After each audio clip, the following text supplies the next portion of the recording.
che ho il piacere di conoscere e di stimare da tantissimi anni, che ha condotto degli studi molto approfonditi sull'argomento, tuttora continua a dedicarsi a questo e cercando con strenua fatica di far comprendere l'importanza dei primi passi del federalismo, di un federalismo sempre più spinto, sino ad arrivare a sostenere anche, vediamo come, in che termini, se questo potrà essere realizzabile, con che tipo di risultati, una forma di indipendenza più spinta. Altrimenti si rischia che cosa? E io lascio questo che cosa al nostro relatore, prego.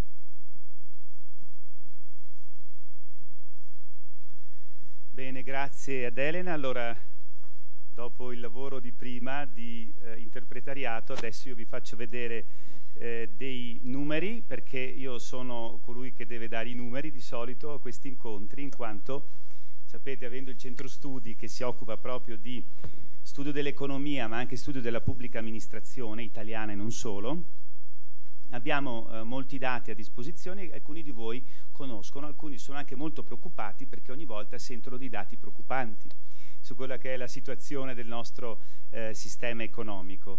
Ecco, questa volta i dati saranno invece più relativi a quello che è la situazione che si potrebbe venire a creare, e un po' anche l'intervento che aveva fatto prima Roger Urbano, il professore di Barcellona, su quella che è la situazione che si dovrebbe venire a creare nello scenario dal federale invece a quello dell'indipendenza. Perché questo? Perché noi fino ad oggi abbiamo soprattutto ragionato in termini di un Veneto regione e di uno Stato accentrato rispetto ad un Veneto regione in uno Stato decentrato federale, dove il Veneto appunto avrebbe potuto avere un'autonomia, chiamiamola diciamo così, a livello di quella di un Alto Adige Sud Tirolo o un Trentino. Oggi invece quello che viene richiesto è un approfondimento di che cosa potrebbe succedere a questa nostra regione nel caso in cui invece si andasse oltre, se ci fosse cioè un processo che portasse all'indipendenza. Devo dire che abbiamo un vantaggio rispetto ai dati che ci ha fatto vedere Roger Urbano, perché le banche dati che sono state preparate dai nostri ministeri, soprattutto quelle territoriali, sono fatte molto bene, forse sono fatte meglio di quelle spagnole, nel senso che è stato seguito pari pari quello che veniva richiesto da Eurostat, ed Eurostat aveva chiesto appunto una chiarezza molto forte al nostro paese su quelli che sono i trasferimenti di risorse da una regione all'altra. Ovviamente questo è fatto perché la Commissione europea vuole capire dove indirizzare le proprie politiche di coesione, chiamiamole altrimenti le proprie politiche di solidarietà. Quindi i dati del residuo fiscale che creano alcuni magari imbarazzi o problemi in altre regioni europee, nel caso dell'Italia sono dati incontrovertibili, tant'è che di fatti noi siamo stati i primi a svilupparli, cogliendoli appunto dalle banche dati a nostra disposizione ormai dal 2007, e vedo che il residuo fiscale ormai è diventato un tema dominante in moltissimi studi e in moltissimi centri studi, ed è un dato che è sempre conforme, cioè noi non è che abbiamo un centro studi che dice una cosa e un altro centro studi dice un'altra, è un dato ormai verificato, in quanto appunto il nostro sistema di banche dati è molto chiaro e permette di avere questa chiarezza. Ahimè, questa chiarezza, perché poi dopo voi sapete il risultato, l'attuale residuo fiscale degli ultimi 3 anni corrisponde esattamente a 20 miliardi di euro per quanto riguarda la nostra regione, quindi è praticamente un terzo delle nostre tasse. E se noi facciamo il paragone con le medie di quello che ho capito in Catalogna, mentre loro hanno circa un quarto delle tasse che danno in Spagna, noi abbiamo circa invece un terzo, cioè abbiamo di più. Mentre invece la Baviera, abbiamo fatto anche questi conteggi, visto che parliamo di Europa e dobbiamo rapportarci, hanno solamente un decimo delle loro tasse che va appunto verso il loro sistema federale, con un sistema completamente diverso, perché poi qualsiasi denaro che parte dalla Baviera, voi sapete, passa per eventuali ricorsi alla Corte Costituzionale tedesca, perché per esempio un bavarese può andare a chiedere, la Baviera può andare a chiedere come vengono spesi quei soldi. Noi non siamo d'accordo che vengano costruite quelle case popolari in quel modo, con quella spesa dovete fare in maniera diversa. Quindi siamo su tutto un altro mondo dove la solidarietà non è di tipo verticale, cioè regioni, Stato e altre regioni, ma è soprattutto di tipo orizzontale, quindi dando la possibilità agli stati tedeschi e ai Länder di avere un controllo. Siamo appunto su un altro mondo, ed è forse anche per questo che la Germania funziona molto meglio di noi. Vedo se adesso funzionano. Allora io volevo ricordarvi sempre il nostro sito osservatoriofederalismo.eu, che è fatto in collaborazione anche con il Consiglio regionale del Veneto, ma non solo, perché noi per riuscire ad avere dati internazionali lavoriamo con centri studi di altri paesi, e ho detto poco fa in particolare Catalogna, in particolare Baviera, ma anche con la Gran Bretagna, che anche loro hanno dei centri studi interessanti. Questo io andrò anche veloce perché il tempo a disposizione non è molto e mi concentrerò sulle slide finali. Questa è la pressione fiscale che voi sapete fa fronte ad una spesa pubblica che ormai sta superando nel 2013 il 51,2% sul PIL. Se noi dal PIL tiriamo via la componente di economia sommersa, voi sapete che oggi si parla addirittura di riaumentare ancora il nostro PIL per farci credere di essere più ricchi con l'economia, quella tra virgolette criminale, ma se calcoliamo solo l'economia sommersa il PIL nostro viene aumentato di circa il 20%, quindi la pressione reale media, tutto considerato, arriva al 60%, no? La pressione al 55%, scusate, al netto dell'economia sommersa. Taglio della spesa pubblica quindi ci deve essere, il problema è dove viene fatto il taglio, perché il Veneto e la Lombardia hanno una spesa pubblica che è sul 30-32% rispetto al PIL prodotto, quindi è più bassa che in Germania, che è il paese più virtuoso, quindi una spesa pubblica molto bassa. Se noi andiamo in altre regioni, senza fare nomi inutilmente, andiamo fino al 70% rispetto al PIL, ed è questo lo squilibrio terribile che sta distruggendo in tutti i sensi il nostro paese. La spesa pubblica poi è una spesa molto particolare nel nostro paese, non responsabilizza, non premia chi meglio spende, voi sapete il problema dei costi standard, non valuta gli effetti della spesa pubblica, e poi essa è tutta concentrata soprattutto a livello delle amministrazioni centrali, contrario che in Germania. In Germania, voi vedete dalla tabellina, la maggior parte della spesa per personale, che è la spesa più importante, è concentrata a livello nazionale federale solo per il 12,4%, da noi arriva al 56,7%, al 41%, no, qui non ho il dato, scusate, della Spagna. Comunque noi siamo al record, parliamo di un paese regionalistico, ovviamente neanche federale, ma noi abbiamo tutta la spesa, soprattutto quella più grossa per dipendenti, concentrata a livello centrale. E questa è anche la ragione per cui normalmente tutto ciò che è centrale nelle spending review non viene toccato, perché chi fa le leggi sono i livelli centrali, sono i funzionari ministeriali, quindi chi viene colpito? Vengono colpite nella spending review le entità più piccole. Prima hanno colpito le comunità montane, che costano lo 0,16% del totale della spesa pubblica. Sembrava, vi ricordate, colpiamoli, salviamo l'Italia. Io avevo detto, beh, siccome subito dopo ci sono le camere di commercio, tocca a noi perché siamo piccolini, non si va sul grande, si va sul piccolo, no? E no, colpito prima le province. Però ci siamo arrivati anche noi. E ovviamente poi soprattutto le unioni regionali, perché hanno forse dei centri studi che dicono la verità, e voi sapete quello che è successo l'altro ieri al Consiglio dei Ministri.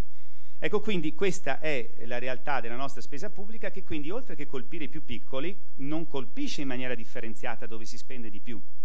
Sempre il solito esempio classico, non si colpisce dove ci sono 25.000 forestali in Sicilia rispetto ai 500 nostri, o i dipendenti diretti e indiretti che c'ha la regione Sicilia, arriva a 117.000 rispetto ai nostri 2.300. No, si colpisce in maniera uguale. Tutti i governi continuano a fare così. Nessuno ha il coraggio di colpire invece dove bisognerebbe colpire.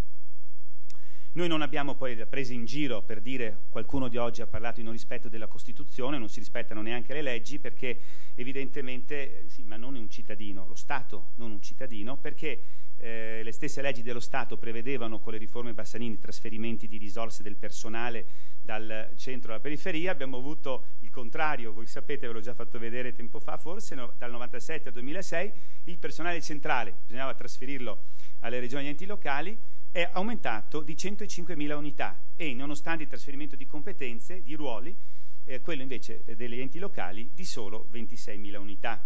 E quindi questo è un po' quel comportamento, un po' come quello del federalismo, che si concretizza in tasse e tasse messe a carico degli enti locali, che quindi fa dire qualcuno ci sta prendendo in giro.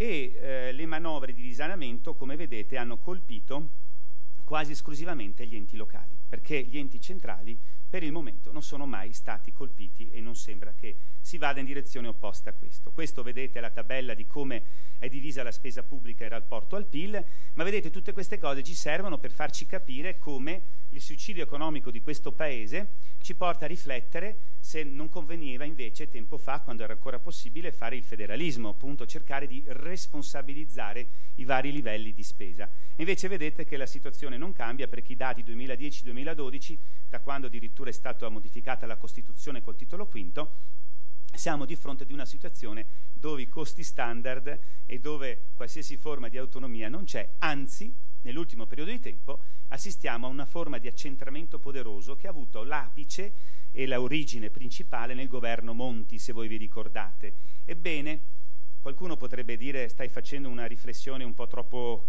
diciamo, conseguenziale, un po' troppo spinta, eppure, guarda caso, da quel momento in cui abbiamo il riaccentramento, il debito pubblico è aumentato in valori assoluti di una media di 12 miliardi di euro al mese, i costi del centralismo. Allora, fino a prima si era cercato di responsabilizzare o tentato e i conti pubblici ancora tenevano. Nel momento in cui si è dato libero sfogo al centralismo più totale nella spesa pubblica e nel raccoglimento delle entrate, nel togliere via poteri agli enti locali, voi avete avuto la conseguenza di un debito pubblico che è fuori controllo, perché noi, avete visto prima, qualcuno ha fatto vedere, mi pare è stato Michele, ha fatto vedere quella che è, siamo quasi a 2150 miliardi di euro, quindi stiamo arrivando al record di un anno prima dell'arrivo di Mussolini, che eravamo arrivati sul PIL, non aumentato di quel 20%, al 165% del PIL, quindi il debito rispetto al PIL ufficialmente verso il 140, ma in realtà siamo più verso il 165 se tiriamo via l'economia sommersa. Qui vado veloce perché vedete il residuo fiscale, che nel caso nostro appunto è facile da contare. Questa è la tabella che alcuni di voi già conoscono, perché è tutti i trasferimenti dalle regioni più ricche alle regioni più povere, con un danno per tutti, un danno per chi dà, perché alla fine le nostre imprese hanno troppe tasse e non ritornano sul territorio le spese per le loro tasse, ma anche chi riceve viene devastato perché tutti vogliono stare nel settore pubblico e non pensano a fare attività di impresa. Questa è una slide che fa il totale della praticamente risparmio di spesa che si avrebbe in Italia se si seguisse l'esempio del Lombardo-Veneto. Ovviamente se non fossimo in un paese solidale, ma è solamente per dare il quadro del trasferimento di risorse imponente che non ha pari in tutto il mondo, e questa è quella bella tabellina di Banca d'Italia che ci fa vedere il debito pubblico dal 1861 al 2013, dove vedete che l'imputazione viene detto tutta colpa della nascita delle regioni. Quanti cadono in questo errore derivante da profonda ignoranza di dire è colpa delle regioni se c'è un aumento del debito pubblico. Ignoranza però ovviamente non possiamo non nasconderci che deve essere, diciamo, un po' indotta per cercare di distruggere anche quel poco che resta di enti locali, appunto le regioni, che saranno dopo le camere di commercio il prossimo obiettivo. E allora voi vedete che anche nei momenti di grande crisi, cioè quando aumenta fortemente la linea, vedete, azzurra e rossa verso l'alto, ebbene, la parte rossa è quella di competenza degli enti locali, territoriali, la parte azzurra è competenza dello Stato, quindi l'aumento vertiginoso del nostro debito pubblico, Banca d'Italia, è dovuto alle spese dello Stato, alla gestione statale del denaro pubblico, non è dovuta alla nostra. Io ho fatto anche una riflessione, perché tempo fa abbiamo avuto qualcuno che è venuto anche a criticare i veneti che non hanno una classe dirigente, e ho obiettato a questo grande personaggio del mondo delle imprese, delle grandi imprese, della grande finanza, quella che a parer mio sta devastando il sistema della piccola e media impresa. Ebbene, io ho detto, beh, guardando questa tabellina qua, gliel'ho fatta vedere, è la vostra classe dirigente, che è una classe dirigente che non funziona, ed è una classe dirigente fallita che ci vuole portare anche noi al fallimento. La classe dirigente centrale di questo Stato sta mettendo in ginocchio il nostro sistema, sta mettendo in ginocchio tutti noi. Non siamo noi che stiamo subendo, ma è un'altra classe dirigente che ambirebbe a dire: noi siamo i numeri uno, voi non siete capaci a gestirvi, siamo noi in grado a gestire voi. Invece guardate che cosa sta succedendo. Questa è una tabellina che fa vedere, vado velocissimo, che le nostre spese di funzionamento della pubblica amministrazione centrale sono le più alte di tutta almeno l'Europa comunitaria. Prendiamo soprattutto l'Europa comunitaria.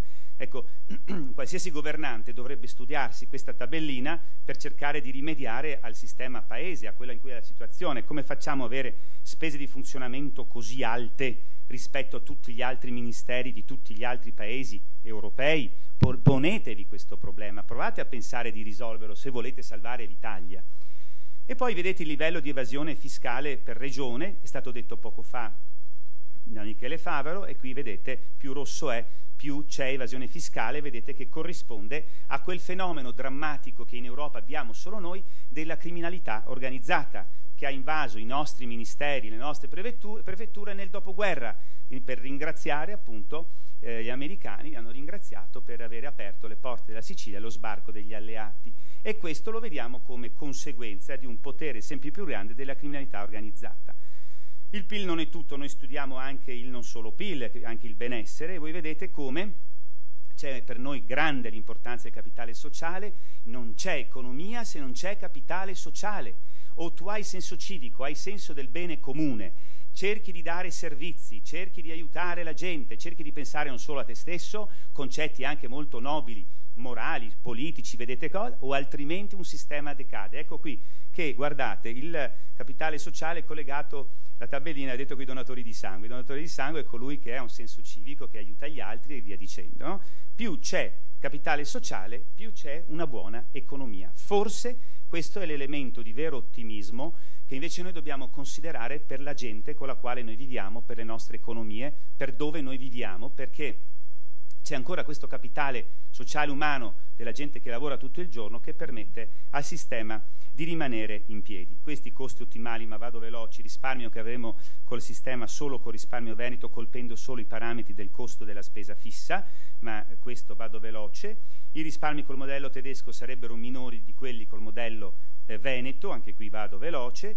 I risparmi con i costi ottimali, che sono appunto questi costi di spesa fissa che noi vediamo, avrebbero un totale di risparmi in Italia di 35,4 miliardi di euro, sarebbero tantissimi soldi in questo momento. E il fatto che, come voi vedete, i paesi che hanno il federalismo, che hanno la responsabilità e l'autonomia, sono quelli che costano di meno. Fra l'altro anche la stessa Spagna è un esempio virtuoso da questo punto di vista, perché insieme con la Spagna, la Danimarca, l'Austria e il Belgio, paesi federali, sono quelli che hanno un indice di funzionamento standardizzato, media 2000-2004, adesso cercheremo di aggiornarla, fra i migliori. Avevamo chiesto l'autonomia differenziata, l'autonomia amministrativa, quindi l'applicazione della Costituzione, e niente, non abbiamo visto nulla. Questo è da anni che lo stiamo chiedendo per, guardate, salvare tutto il paese, non salvare solo la nostra regione. Abbiamo voluto fare una cosa, guardare nell'insieme il paese, non c'è stato. Anzi, noi abbiamo avuto solo accentramento. Se avessimo l'attuazione, questo è un conto che noi abbiamo fatto, sulla base un po' simile a quello fatto dagli amici catalani, se ci fosse l'attuazione di questi articoli, noi avremmo un aumento del PIL del 10,4%. Perché? Perché siccome l'amministrazione pubblica nostra costa di meno di quella italiana, avviene che se tu trasferisci tutta la competenza sull'istruzione nel nostro sistema e la fai diventare una competenza autonoma, costando di meno tu puoi spendere di meno e avere più soldi per ridurre il pagamento dell'imposizione fiscale e permettere quindi alle imprese di essere più performanti, più competitive. Si crea cioè un meccanismo virtuoso. Pensatevi solo alla competenza dell'istruzione, ovviamente tante altre potrebbero essere. Ecco, vado sulla parte finale perché devo velocizzare. Allora, il residuo fiscale abbiamo detto 20 miliardi. Noi abbiamo il saldo commerciale con le altre regioni, che invece in Catalogna è, diciamo, positivo, cioè la Catalogna esporta di più con le altre regioni spagnole di quanto importa. Nel caso invece nostro, noi abbiamo, il Veneto importa di più di quello che esporta. è un conto un po' complesso, ma chi vuole approfondirlo abbiamo tutto il dato di come siamo arrivati. Quindi noi abbiamo quest'ulteriore, diciamo, svantaggio del Veneto, regione italiana, che la dice lunga su quello che potrebbe essere invece una contrattazione per poter invece essere in eventuale proclamazione del referendum, un'eventuale vittoria, in una situazione di poter contrattare meglio una condizione futura dove evidentemente nell'Europa, perché l'Europa è fondamentale come lo è per la Catalogna, perché il saldo commerciale con l'Europa, vedete queste cifre verdi, arriva a circa 15 miliardi di euro. La nostra competitività nel sistema europeo, noi siamo superiori a 9 paesi europei, solo la regione Veneto, immaginate la Lombardia cosa non è, noi abbiamo quindi un PIL pro capite che è inferiore a solo 9 paesi dell'Unione Europea, quindi noi superiamo, vedete, tutti i paesi che ci sono sotto, dalla Finlandia in giù, come PIL pro capite, e siamo più grandi di 10 paesi, vedete il Veneto che supera questi paesi che sono indicati qui sotto, evidentemente come PIL. Stiamo parlando in questo momento del PIL. Questi sono i dati che noi abbiamo elaborato. Questi dati, guardate, io ho cercato di farli nella maniera più obiettiva possibile, quindi cercando con i collaboratori e soprattutto con coloro che sono contro un Veneto più autonomo o indipendente. Questi sono i vantaggi che voi vedete indicati nella slide. Ci sarebbe molta più risorsa, molta più liquidità, avremmo, come vedete, anche un welfare autonomo, che è uno dei punti importanti che è stato approfondito nell'intervento che è stato fatto poco fa, sicuramente una grande semplificazione, ma anche alcuni dati curiosi. Avremo un commissario europeo stando nell'Unione Europea e avremo circa il doppio degli eurodeputati, quindi maggiore potere di voto. Quasi terminato, erano 2 slide ancora. Avremo un doppio potere di voto all'interno del Parlamento europeo e vedete anche dovrebbe esserci, se seguiamo gli aspetti che abbiamo visto poco fa, una minore evasione fiscale, perché ovviamente l'evasione fiscale è un elemento molto negativo, perché è espressione di un forte egoismo, diciamo, di una popolazione. Quindi l'evasione fiscale diminuirebbe, ci sarebbe una maggiore condivisione, ci sarebbe anche più attrattività. Voi sapete che noi stiamo perdendo tantissimi investimenti esteri, questa l'ho già detta. Ci sarebbe poi dei grandi vantaggi sulle infrastrutture, perché dobbiamo considerare anche l'effetto trascinamento di tutta l'infrastruttura del nord Adriatico nei confronti del nord Europa. Anche su questo non c'è tempo ora, ma è un aspetto strategico che vogliamo fare notare. E poi il problema della giustizia. Si potrebbe sperare di avere una giustizia più veloce, perché voi sapete questo è un altro limite. Qui vedete anche un aspetto che riguarda la sicurezza, che è un aspetto fondamentale, sempre più forte che noi abbiamo, perché voi sapete che molte nostre imprese sono sempre più sotto attacco da parte della criminalità organizzata. Credo di avere terminato. Forse ecco l'ultima. Vedete, ci sono alcuni problemi aperti, avremo alcune economie di scala che salterebbero nell'ambito della nostra pubblica amministrazione, in quanto dovremmo dotarci per esempio anche di un certo settore della difesa, che però vuol dire anche investimento, e ci sarebbe, come è stato detto, un problema da affrontare, che è quello delle relazioni con gli altri Stati, e un problema di permanenza all'interno dell'Unione Europea. Grazie. Grazie mille, mi dispiace essere così pressante, però i tempi sono stretti. Grazie mille. Allora, possiamo così dare inizio alla seconda parte, quindi temi completamente diversi che comunque sono strettamente connessi e allacciati con quelli che sono stati affrontati questa mattina e che sono stati completati da Gianangelo Bellati. E parliamo appunto di un sistema, un ordinamento giuridico che dovrebbe venire a instaurarsi. E questo non è un problema di poco conto. Stiamo parlando, e prima anche ho avuto il piacere di incontrare i relatori di questa prima parte della seconda parte della giornata, e effettivamente emerge che stiamo parlando de iure condendo, cioè dal punto di vista giuridico sostanziale vuol dire, per un addetto ai lavori, cioè un ordinamento giuridico dal punto di vista civilistico, penalistico e poi anche amministrativistico, che va costruito così, partendo da presupposti magari della storia che sono esistiti, però si sta utopizzando un qualche cosa, ma non tanto utopizzando, perché come vedrete dagli interventi c'è qualcosa di ben concreto come presupposto di base. Quindi è possibile già parlare di un ordinamento che va ad articolarsi su delle basi ben precise.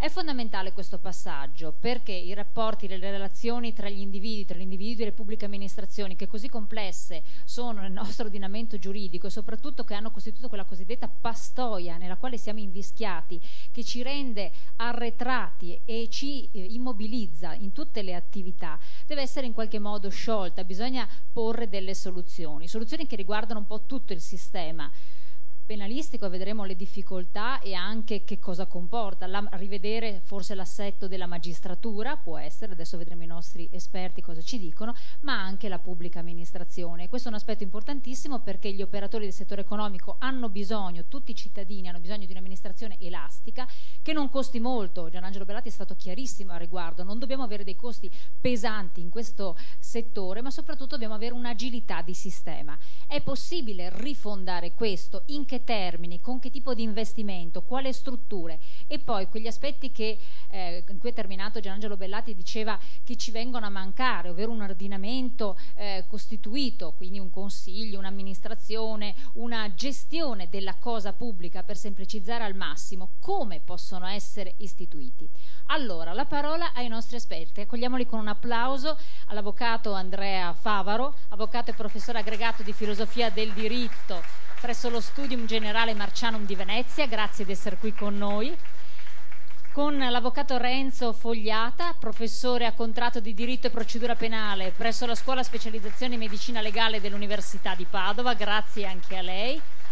Ringraziamo, ma non può essere qui con noi presente, l'avvocato Alberto Berardi. Verrà sostituito dall'avvocato Andrea Favaro nella relazione che mettiamo introduttiva perché un po' sistemicamente viene prima, che è avvocato e professore aggregato di teoria generale del diritto all'Università di Padova, ha una laringite potentissima, per cui lo possiamo giustificare.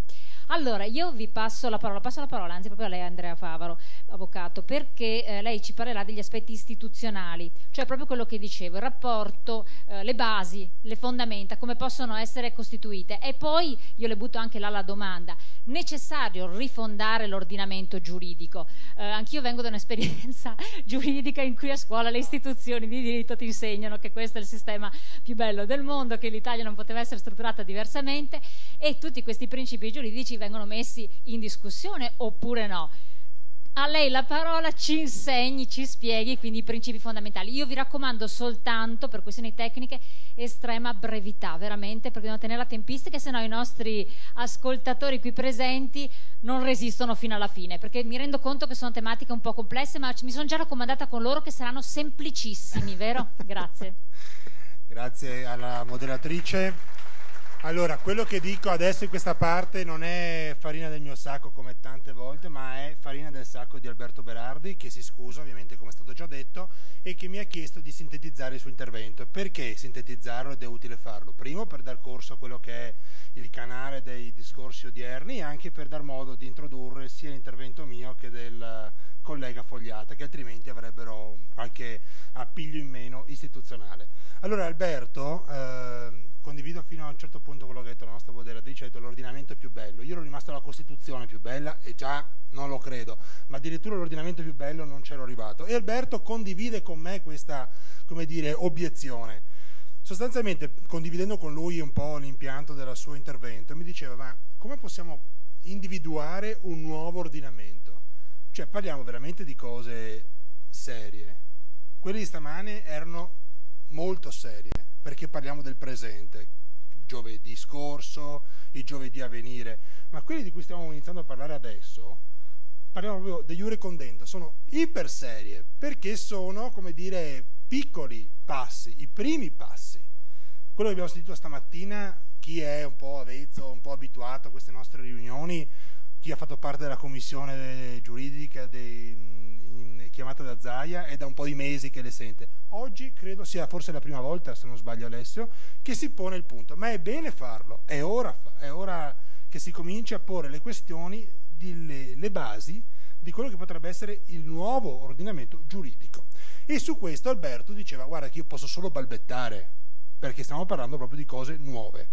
E nel balbettare di Alberto, che invece è bravissimo, poneva delle questioni che vengo a sintetizzare velocemente. Purtroppo Alberto non c'è e lasceremo il testo agli atti. Primo, l'ordinamento nuovo non può essere la replica in piccolo dell'ordinamento vigente. Quindi chi mi ha preceduto qui prima, quando parlava di bisognerà fare la Corte Costituzionale, la Corte di Cassazione, il Consiglio di Stato, dipende. Se utili si faranno, se inutili non si faranno. Qual è l'obiettivo principale? La libertà, bene, chiaro. Alberto distingue poi tra libertà collettiva e individuale e propende per la seconda, grazie alla quale quella collettiva può strutturarsi. Quindi libertà individuale, secondo passaggio. Lui cita l'individualismo metodologico, ma qui lasciamo perdere questi paroloni. Come si sviluppa la libertà? Tramite due paradigmi, quello della proprietà da rispettare sempre e quello del consenso contrattuale, libertà e contratto. Peraltro qui nel testo cita un relatore che sentiremo dopo, francese, Pascal Salin. Poi, nella libertà che si struttura in proprietà e contratto, consenso nel contratto, lui ulteriormente distingue e dice che deve esserci la massima libertà dello scambio, della creazione imprenditoriale, e su questo fa alcuni riferimenti anche normativi comparatistici con altri ordinamenti che adesso procediamo. Ma una domanda che tutti potrebbero svolgere è: ma allora qual è il ruolo della legge nel nuovo ordinamento del Veneto? Alberto dice che la legge è importante, ha un'importanza diversa da quella che noi oggi subiamo in Italia.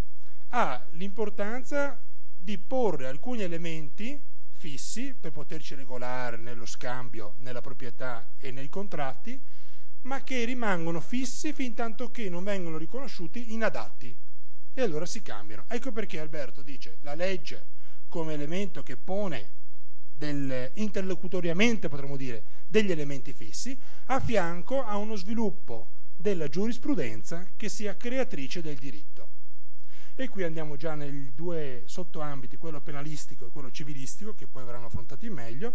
E Alberto dice ci deve essere per la parte civilistica una libertà di giurisprudenza, quindi a fianco alle corti ordinamentali, non chiamiamole Stato, a fianco ai giudici pubblici, dare autorevolezza e autorità di giudicato anche ai giudizi arbitrali, che non sono arbitrari, e tutto quello sviluppo di mediazione dintorni. Questo perché? Perché corrisponde, come conseguenza logica, all'incipit, cioè la massima libertà dell'individuo, anche nell'essere, tra virgolette, giudicato e nel vedere quale giudizio può ricevere la sua condotta. Parliamo dell'ambito civile. Nell'ambito penalistico Alberto dice, a suo modo di vedere, dal punto di vista istituzionale, si dovrebbe recuperare la non obbligatorietà dell'azione penale, ma qui dopo il collega Fogliata verificherà se corrisponde anche la sua visione, e stabilire la separazione delle carriere tra la magistratura inquirente e quella giudicante. Quale ordinamento normativo recuperare una volta che sarà abolito quello ovviamente nazionale italiano? Abolito perché vi sarà la secessione.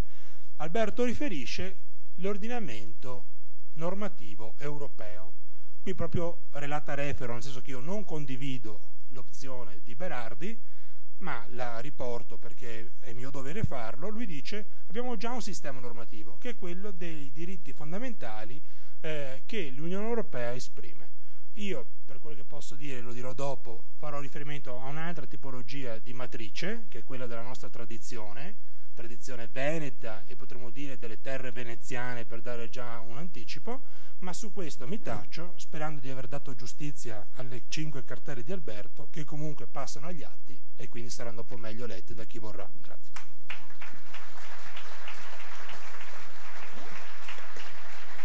Grazie. Allora, a questo punto vengono già delle domande, la fase transitoria per esempio, i nuovi giuristi, i nuovi avvocati, la nuova magistratura, come formarla su questi nuovi presupposti giuridici. Insomma, ci sono anche delle questioni, però intanto è importante vedere anche i diversi punti di vista. Passo subito la parola all'avvocato Renzo Fogliata, professore a contratto di diritto e procedura penale. Passiamo all'aspetto quindi ordinamento penalistico, che reputo possa essere estremamente interessante nei principi anche fondamentali. Prego. Sono più basso, devo adattare il microfono. Bene ha detto chi mi ha preceduto sul balbettio, ecco, questa è l'unica cosa che posso condividere, perché è davvero, come posso dire, rivoluzionario è una parola che non mi piace, ma insomma, come diceva invece un noto esponente della cultura filosofica veneziana, per capirci, è epocale il passaggio che voi tutti qui state facendo oggi. Direi che Ale Iacta Est, il dado è tratto, veramente si addice a questa assemblea, di cui credo non si torni indietro. E per chi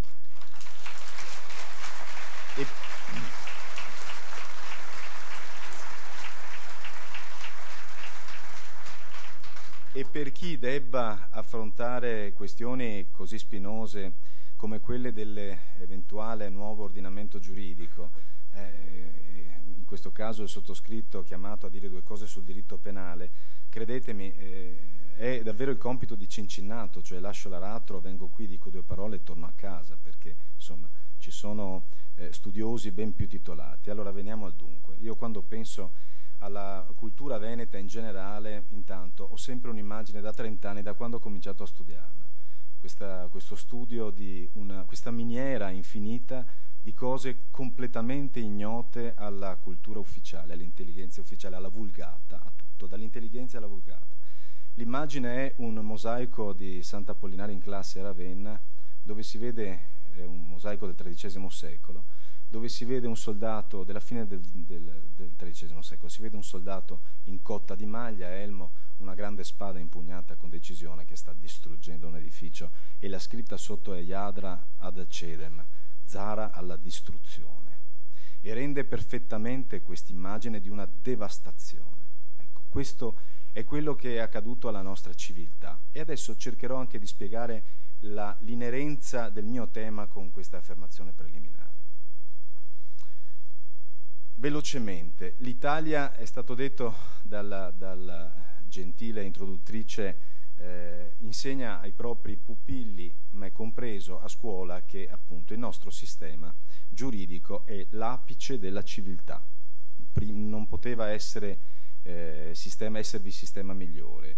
Il tributario principale, anzi noi siamo il debitore del principale filone culturale al quale attingiamo, è la Francia, in particolare la Francia rivoluzionaria. Non me ne vogliano i francesi presenti, non è una questione personale.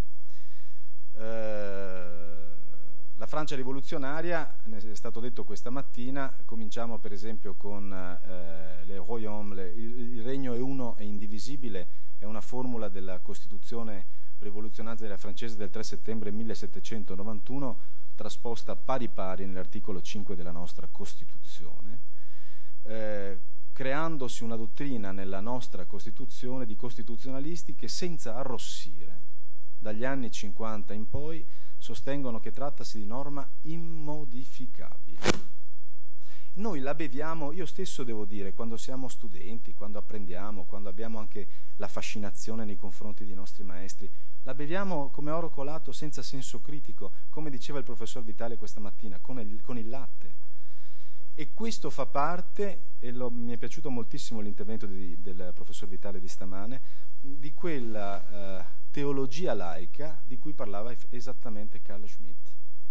Noi abbiamo creato la mitologia di tutto quello che è sacro, fuorché Dio che è cacciato fuori dalla finestra. Però sono sacre le istituzioni, sono sacri i confini, è sacro l'esercito, è tutto sacro. Ed è talmente sacro che ormai parlarne contro è una bestemmia. Fino a poco tempo fa voi state sdoganando tutto questo, dire, ma io francamente vedrei anche l'idea di un Veneto indipendente. Ha bestemmiato, sembrava di essere nel Tempio di Gerusalemme al tempo di Cristo. E questa è un po' ancora la mentalità con la quale dobbiamo combattere. Allora dicevo, siamo tributari della cultura francese. Questa cultura è quella che ha dato poi le Costituzioni, così come le intendiamo, la Costituzione rigida si dice, cioè quella che vuole elencare diritti e doveri fino in fondo con analiticità, e che è la norma prima dalla quale non ci si può discostare, e poi ha creato le codificazioni. E l'Europa continentale, si dice, Europa ha un sistema giuridico di civil law, si è adeguata, chi più chi meno, a questo modello. L'Italia totalmente pancia a terra.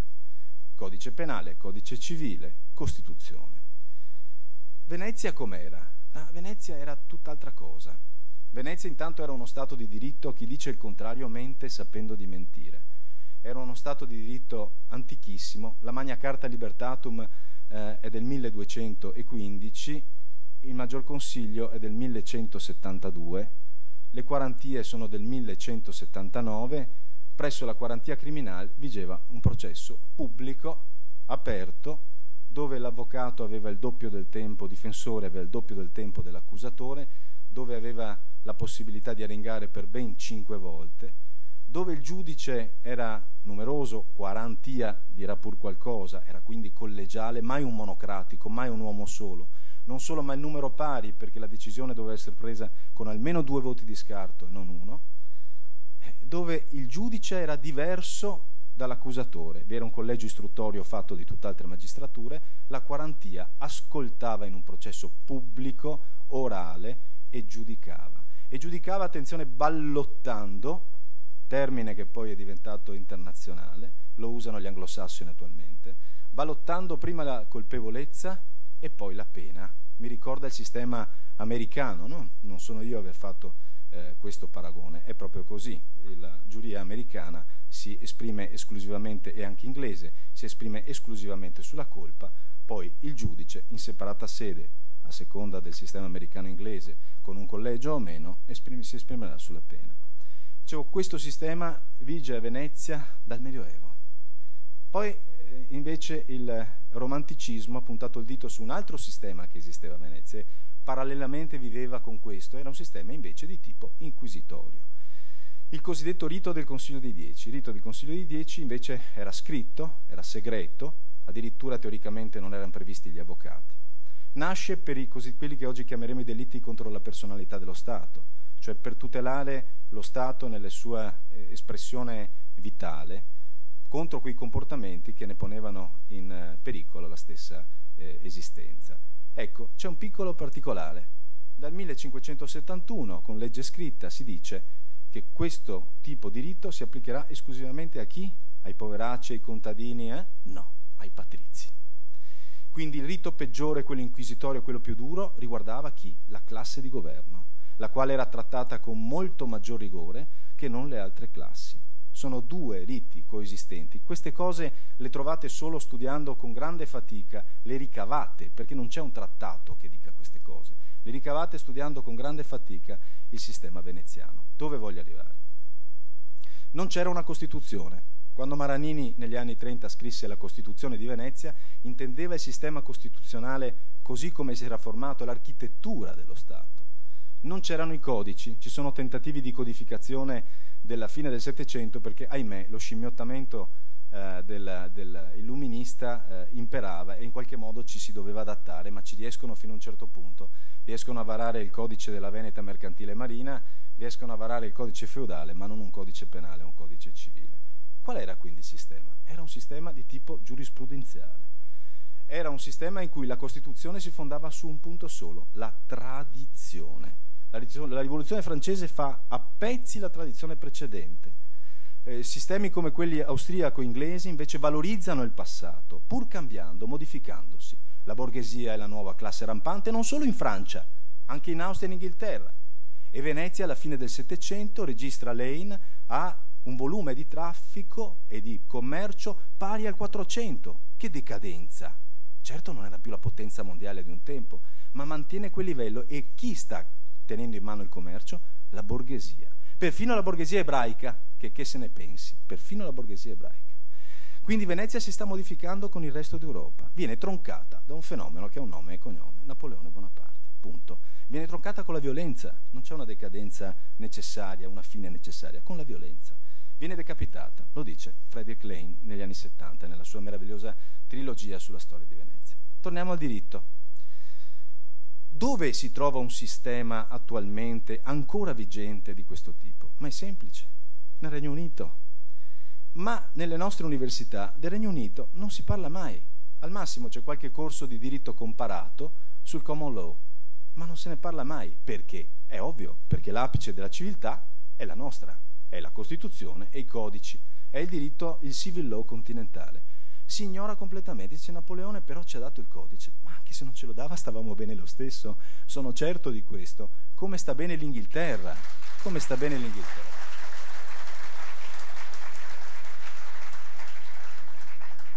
In Inghilterra un famoso giurista definì così la Costituzione: "The Constitution is what happened." La Costituzione è ciò che accade. If it works, it's constitutional. Se funziona, è costituzionale. E così era Venezia. Gli organi costituzionali si formavano ad uno, un po' alla volta. Se funzionavano, venivano confermati. Il diritto quindi dovrebbe essere ripensato. Questa non è la sede per poter dire tecnicamente quali potrebbero essere gli istituti esattamente e i ruoli. Certamente quando si scende nel tecnico attuale, si parla di obbligatorietà dell'azione penale che non dovrebbe più essere vigente. Scusatemi, io faccio il penalista da oltre 20 anni, cavalco le aule giudiziarie da 26 anni, solo nel diritto penale. Allora io contrappongo una sonora e fragorosa risata, perché l'obbligatorietà dell'azione penale è una presa in giro, e lo dicono per primi i magistrati. È scritta nell'articolo 112 della Costituzione ed è violata quotidianamente, ma non per finta, sapete, non nascostamente. I procuratori della Repubblica e i ministeri diffondono circolari in cui dicono: guardate, questi reati li portate avanti, questi se non ce la fate li lasciate indietro e vanno a prescrizione. È obbligatorietà dell'azione penale questa? E quando si dice chiaramente ai pubblici ministeri e ai sostituti: guardate, alle truffe non potete dare seguito più di tanto, perché non abbiamo tempo, avete centinaia di migliaia di fascicoli a spartire, per cui se c'è reato alla page, come può essere la corruzione, il peculato o qualcos'altro, allora si va avanti e in un anno si fa il processo. Se c'è reato in cui il povero Cristo, l'imprenditore veneto, ci ha lasciato qualche milione di euro per una truffa, non serve, tanto non tocca gli interessi pubblici. E allora la discrezionalità dell'azione penale è solo buon senso, è prendere atto di un fatto, non è neanche una conquista di civiltà. Questo è un sistema che ha creato una teologia. Questa teologia va abbandonata, si deve essere concreti. Il processo penale, la Costituzione deve partire da una nuova Magna Carta Libertatum, pochi diritti di libertà e sicuri, il resto deve formarsi quotidianamente. Basta con questi diktat, perché è uno strumento di potere. Quando si dice che l'articolo 5 presenta un principio immodificabile, significa una cosa sola: se fai qualcosa in contrario, sei un eversore, se sei un eversore vai in carcere. È questo che si vuol dire. È un instrumentum regni, uno strumento di potere, non è una garanzia di libertà, è il contrario. Questa parte, se ci fosse uno Stato veneto, come io auspico, dovrebbe concludersi per sempre.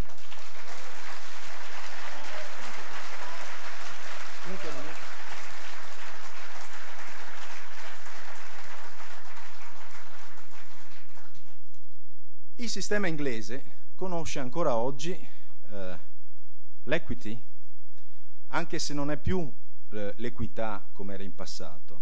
È un sistema che ha generato determinati istituti giuridici assieme al common law, cioè il principio di stare decisis, il rispettare il precedente, e oggi convivono questi due sistemi, perché appunto gli inglesi, forti della loro plurisecolare tradizione non decapitata, come è successo a noi, hanno potuto dar vita a questa lunga tradizione che si è consolidata nel tempo. Bene, il giudice veneto aveva, vi faccio un esempio, un istituto, il giudice veneto aveva una fonte, una gerarchia delle fonti. Aveva nel 1242, pensate un po' quando, il doge Jacopo Tiepolo emana lo Statutum Novum, i 5 libri dello Statutum Novum, e lì c'è la gerarchia delle fonti, nei prologhi dello Statuto. E sono gli statuti per l'appunto, quindi Jacopo Tiepolo ci tiene a dare una forte impronta statuale, quindi il rispetto dello statuto della legge, poi l'analogia, il simile a simile, la consuetudine e infine, apriti cielo, l'arbitrium. Allora, io ho dovuto sentire professori universitari tradurre arbitrium con arbitrio. Quindi Venezia era uno stato non di diritto, ma di arbitrio. L'arbitrio era l'equità, era l'adattamento al caso, esattamente come ancora oggi accade ai sudditi di Sua Maestà Britannica, dove nessuno si sogna di dire che sia uno stato incivile, che ha creato istituti ai quali noi stessi andiamo a guardare, dove noi andiamo a rubare da loro. L'arbitrium, vi faccio un esempio, serviva a questo. Dice Antonio Barbaro, 1739, pratica criminale, dice: se la legge in un caso prevede la pena di morte, ma il giudice, secondo l'arbitrium o secondo consuetudine, ritiene invece di non irrogarla, prevarrà questa seconda opzione e, aggiunge il buon Barbaro, al principe certo non dispiacerà. Cioè c'era una fortissima tendenza che oggi si direbbe in favor rei, in favore dell'imputato, che andava a sopperire anche per esempio a certe crudezze della legge. Oggi ci troviamo con contraddizioni insanabili. Io ho difeso più volte con l'amico Morosin determinate persone per il reato di cui è l'articolo 270 bis del codice penale, l'associazione eversiva dell'ordine democratico, e ci siamo trovati a discutere in diritto, guardate, esclusivamente in diritto. Esiste il principio di legalità e di tipicità, cioè non deve esserci genericità nella fattispecie incriminatrice, no? Voi capite, se io sono accusato di un reato, la norma deve dire chiaramente e senza equivoci quali sono gli elementi che la costituiscono, perché io sappia come difendermi. Ebbene, ditemi cos'è l'ordine democratico? Cos'è l'ordine democratico? Quando è che io everto l'ordine democratico? Questo risponde a un principio di determinatezza, logico prima che giuridico. Allora interviene una legge nel 1982 e dice: l'ordine democratico è l'ordine costituzionale. Ciò siamo come prima ora.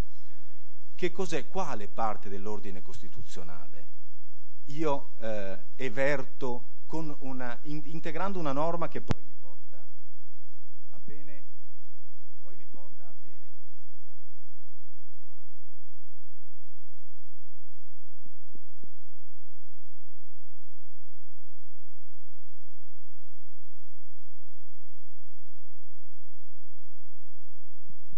Bianco è un'interpretazione che diceva nero, e sulle stesse basi si pretende di condannare la gente per 270 bis del codice penale. Per 270 bis del codice penale. Allora, è questo il primato della codificazione? Il legislatore fa una norma e poi comunque arriva l'interpretazione, che può essere bianca e può essere nera, dove non c'è accordo nemmeno sul bene giuridico tutelato. Beh, ma allora è meglio il sistema inglese, è di gran lunga meglio il sistema inglese. E sapete qual è la beffa? Che dopo averci insegnato il primato della codificazione rigida della Costituzione, rigida della stretta interpretazione del principio di tipicità, di tassatività, di legalità, ci ritroviamo a rispondere alla CEDU, alla Corte Europea dei Diritti dell'Uomo, che invece ci dice che le sue sentenze fanno diritto. E allora anche la Cassazione adesso si è messa a dire che le sue sentenze fanno diritto, costituiscono fonte giuridica. Ma non c'è mica scritto da nessuna parte, sapete?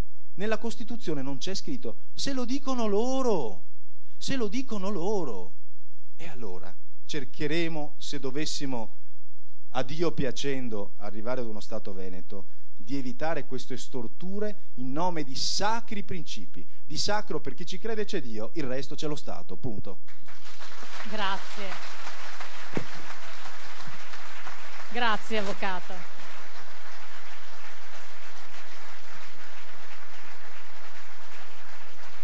Sono questioni senza dubbio affascinanti, vi assicuro.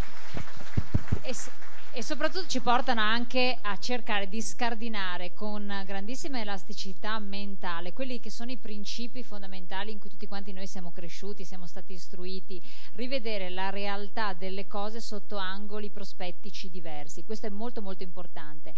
Non è semplice farlo, perché io mi rendo conto, quando parlo di questi temi spesse volte con persone che hanno anche una certa età e quindi anche una certa educazione, una certa forma mentis, o magari sono veramente docenti con esperienza, è molto difficoltoso cambiare punto di vista, cambiare punto prospettico e vedere la realtà sotto altri principi.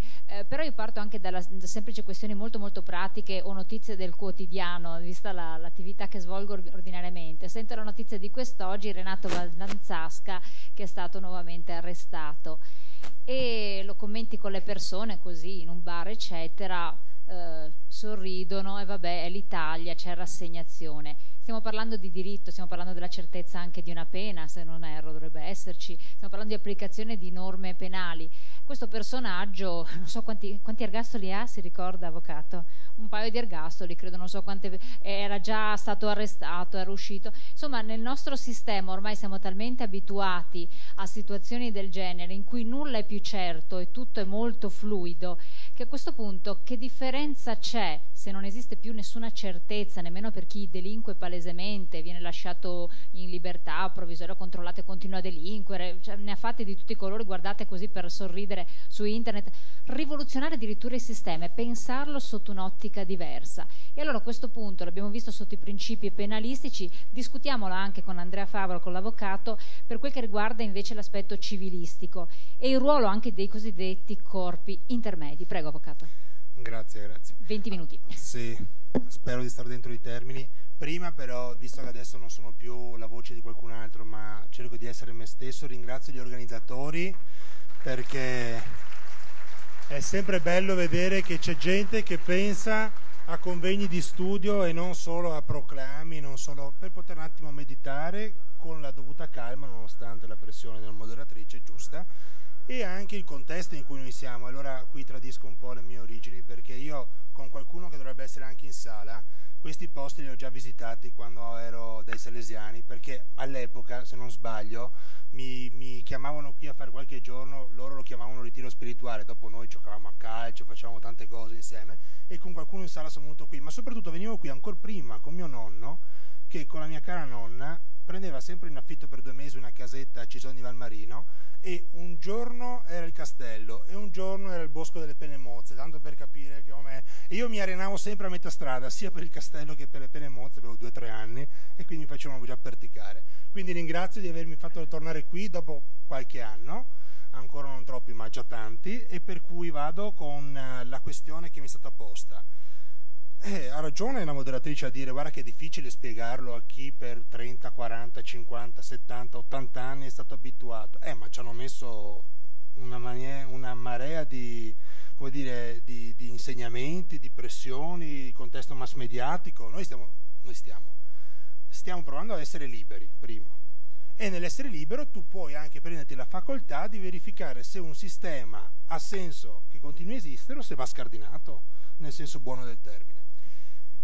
I richiami che stamattina sono stati fatti dal professor Vitale, che ho apprezzato tantissimo, sull'equiparazione, diritto di secessione, diritto di resistenza, sono richiami fecondissimi, che vanno presi, cioè noi stiamo facendo un'operazione di resistenza al pensiero unico, quindi stiamo cercando di chiamare la nostra coscienza come protagonista. Mi piace tantissimo il richiamo al sacro finale del collega Fogliata, chi crede, chi no, ma sempre c'è qualcosa a cui noi siamo chiamati, a prescindere da quello che ci inculcano. Come sappiamo che, parlando di de iure condendo, c'è già qualcuno che sta lavorando a una Costituzione, penso al professor Bernardini, un cosiddetto libro bianco, quindi c'è un magma che si sta muovendo. Questo denota che la coscienza non è singola, pur essendo libera, ma comincia a avere un riconoscimento che potremmo dire collettivo, non mi piace molto, comunitario. E in questo riconoscimento comunitario io credo che, come ha fatto già il collega che mi ha preceduto e non avevamo condiviso fino ad oggi, da dove partiamo in questo lavoro di ricostruzione? Dove è possibile trovare traccia di una, lui diceva, tradizione puntando il pugno e io rinnovo senza la forza che aveva lui? Io credo dal diritto che su queste terre c'era già, dal diritto veneziano, anche in ambito civilistico. Come possiamo verificare questa dinamica? Possiamo verificare questa dinamica perché il diritto veneziano ci permetteva di dare davvero il governo ai migliori, salvo un paio di casi un po', insomma, ma davvero il governo ai migliori, mentre noi viviamo in un contesto ordinamentale dove sembra che la democrazia, qualcuno dice, può trasformarsi in oclocrazia, qui non è possibilità, è realtà, qua è il governo dei peggiori. Come facevano i veneziani a dare il governo dei migliori? E proviamo un attimo a specificarlo. Innanzitutto avevano una fortuna, Vox Media, qual era la fortuna? Di vivere in un contesto che condivideva una tradizione. Questo ti permette di andare avanti in maniera più spedita sul riconoscimento di ciò che è bene e ciò che è male, e questo ti permette di farlo quando tu hai un territorio limitato. Ecco perché l'indipendenza dal punto di vista anche istituzionale permetterebbe un maggior, come dire, coordinamento, fluidità, riconoscimento del bene e del male.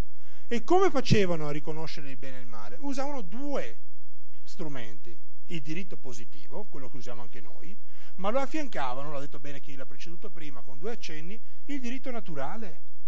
Cioè per i veneziani, per il diritto veneziano, il diritto naturale era diritto, non era fantasia, non era pensieri balordi. Tanto è vero che quando il collega cita l'istituto dell'arbitrium, spettacolare, non è che fosse totalmente arbitraria la decisione del giudice, perché come dicono i testi veneziani, del diritto veneziano, era secondo ragione, doveva decidere, no? La sua discrezionalità. E cos'era seconda ragione? Secondo il diritto naturale. E cos'era il diritto naturale per un veneziano?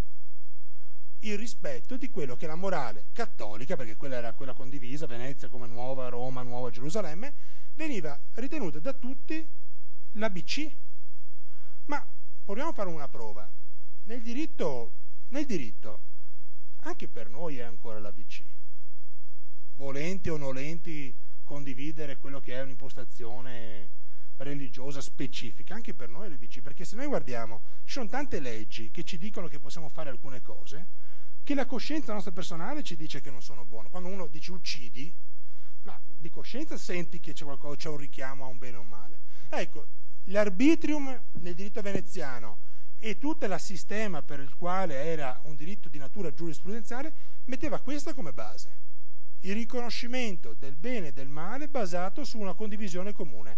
Ecco perché l'indipendenza permette una restrizione territoriale entro la quale chi vuole, chi non vuole, può concepire una maggiore condivisione di valori, che in ambiti territoriali estesi è molto, ma molto più difficile, se non impossibile.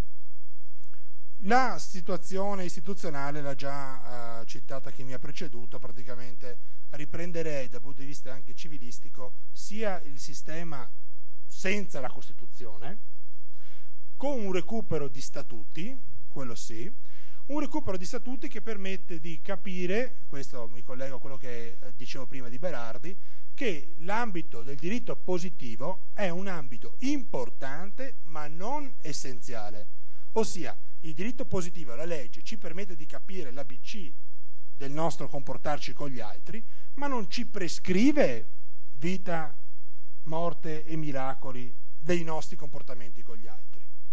Da una parte la giurisprudenza può andare oltre, dall'altra la legge, come tutti gli statuti già, possono essere aggiornati. Quali elementi noi possiamo recuperare ancora del diritto veneziano in ambito civilistico? Peraltro era anche in ambito penalistico, ma per esempio il diritto veneziano è un diritto pattizio, di origine pattizia. Cioè io posso essere sottoposto a un diritto, quale quello del futuro Veneto, qualora io aderisco a questo diritto tramite una sottoscrizione, era una promessa, va bene, pubblica, della collettività, a seconda se fosse civile o penale. Ma questo è importantissimo, capite bene, io non sono sottoposto a un diritto solo perché nasco, nel mio caso sono nato a Treviso, all'ospedale della Madonnina, perché sono nato a Treviso. Io sono sottoposto a un diritto solo nel momento in cui aderisco a quell'ordinamento, perché concepisco, perché mi conviene, perché... Allora in quel momento lì, origine pattizia, io vengo riconosciuto titolare di diritti e di doveri. Questo c'era già parzialmente nel diritto veneziano e questo è uno dei punti che a mio modo di vedere, e pongo alla discussione anche degli altri esperti, su questo ho già scritto una cosetta, credo sia da recuperare, perché tanti dei ostacoli che noi viviamo oggi nascono da un'ideologia che è di impronta appunto teologica laica, che nasce tutta dall'illuminismo, come già qualcuno ha detto, che è quella per la quale tutti noi siamo uguali. Questa è un'ideologia, vero? Perché tutti noi siamo in questa sala, quanti siamo, avvocato Morosini? 500 mi dicono dalla regia qua, 500 più, 500 meno. Se ognuno guardasse chi ha al suo fianco, vede che è uguale o diverso? Diverso, bene. Allora, anche in questo il diritto veneziano, creando status per ogni diversità, può essere di mestiere, può essere di religione, può essere di provenienza, i foresti, eccetera, riusciva a dare davvero a ciascuno il suo, cosa che oggi invece non c'è permesso di farlo. E quando è che non c'è permesso di farlo? Sin dalla nascita. Tu nasci targato italiano, devi ancora fare il primo uè e sei già targato italiano, cosa che in un futuro ordinamentale potrebbe essere onestamente rivisto. Perché? Perché ciascuno di noi può essere messo nelle condizioni di scegliere l'ordinamento in cui stabilire la propria attività. Lo sceglierà lui, lo sceglieranno chi ha la responsabilità, i genitori, e soprattutto in questo ordinamento rinnovare il riconoscimento delle diversità ontologiche. Io, il collega e la nostra moderatrice siamo onestamente, ci vedete, anche diversi per statura, per dimensioni, per età. Questo ci permette di capire che davvero a ciascuno può essere affidato il suo, e così il giudice, anche tramite l'istituto dell'arbitrium, potrà verificare qual è il criterio di pena eventualmente, se non di reità, da attribuire a ciascuno. E anche nel diritto civile di origine pattizia potrà essere verificato a seconda di quello che è la dimensione propria di partenza, più minore o maggiore.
L'obiettivo dello Stato, della Repubblica Veneziana, lì sarebbe da discutere, ma evitiamo qui di annoiare troppo.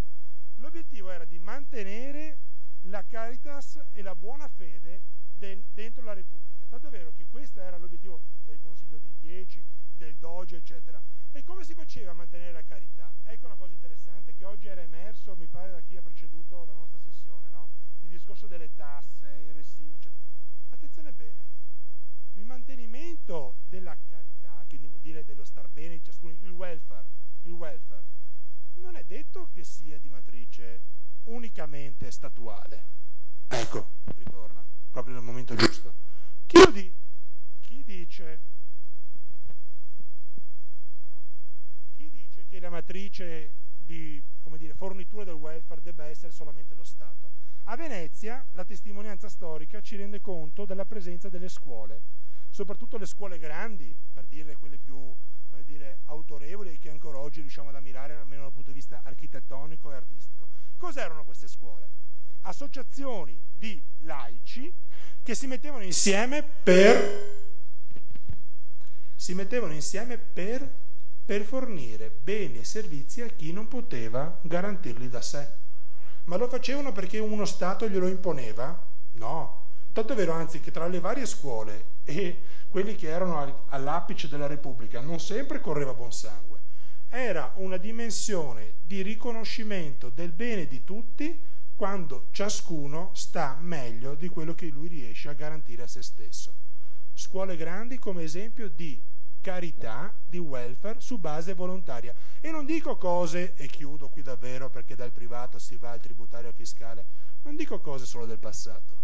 Perché se qualcuno di voi ha avuto occasione, sicuramente i colleghi qui in prima fila ce l'hanno avuto, c'è un filosofo tedesco che di recente, Sloterdijk, ha recuperato questa dimensione.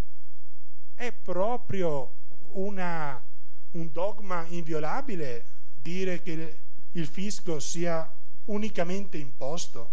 Non è possibile riuscire a ricalibrare il contributo che ciascuno può dare alla propria società su base volontaria.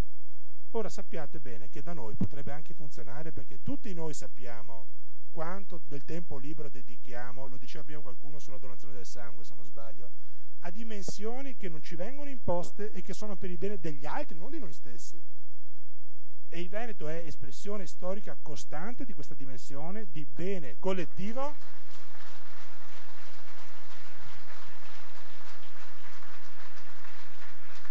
Questo ci insegna la nostra storia, questo viene teorizzato oggi oltre Alpe. Lo possiamo recuperare, come il volume del microfono ovviamente ogni tanto, e lo possiamo recuperare in maniera molto serena, perché siamo qui per decifrare un nuovo ordinamento. La libertà ci permette di essere con la coscienza a posto e non avere più nessun dogma da rispettare che non sia quelli che la nostra fede ci impone. Ma la nostra fede, non il carabiniere o la guardia di finanza, la nostra fede. Grazie avvocato. Allora, prima di congedarci con i nostri relatori, straordinari relatori, perché ci hanno portato a pensare, a utopizzare, ma soprattutto a vedere di ristrutturare determinati principi, è possibile farlo. Ringraziamo anche lo studio che hanno dedicato, che non è cosa di poco conto. Vogliamo dargli un riconoscimento, un ricordo di questa giornata che, come diceva anche l'avvocato, è senza dubbio una giornata memorabile, un passo avanti che viene fatto, ma anche per la comprensione di certe dinamiche. Quindi prego, vi invito a venire qui sul palco a dare riconoscimento tanto all'avvocato Favero quanto all'avvocato Renzo Fogliata. Grazie.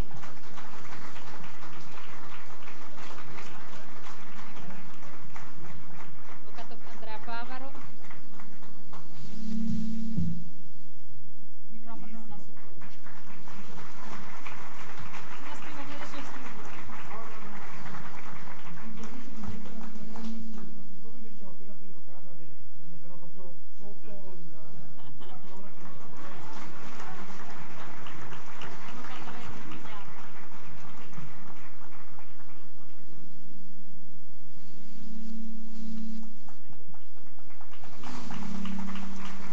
Vi ringraziamo veramente per la vostra partecipazione, per il vostro contributo straordinario.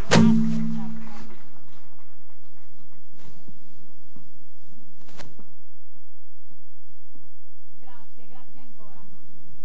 Ecco, tra l'altro, come ho appena accennato adesso con i nostri ospiti, io avrò la fortuna di riavere alcuni di loro, tra cui appunto anche l'avvocato, ma non solo, anche l'avvocato Alessio Morosini, eccetera, e alcuni partecipanti in trasmissione martedì sera. Faremo una registrazione pomeriggio per questioni strategiche, di cui consentire loro di venire. Andrei in onda dalle 21 su TV7 Triveneta per riprendere questi punti, perché ci teniamo in modo particolare che vengano compresi, che vengano diffusi, divulgati, capiti da parte del maggior numero possibile di persone. Non è una cosa semplice, ci rendiamo conto, ma l'entusiasmo che ho percepito anche prima durante la pausa pranzo tra di voi era straordinario. Cioè il passo avanti, la giornata particolare odierna è anche quella nella comprensione, cioè dire effettivamente c'è qualcosa di concreto.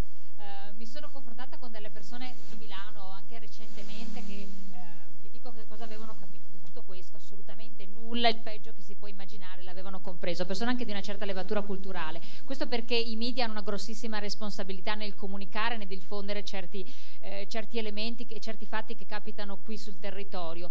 Ancor meno avevano capito giù alcune persone di Bari, avvocati giù in Puglia.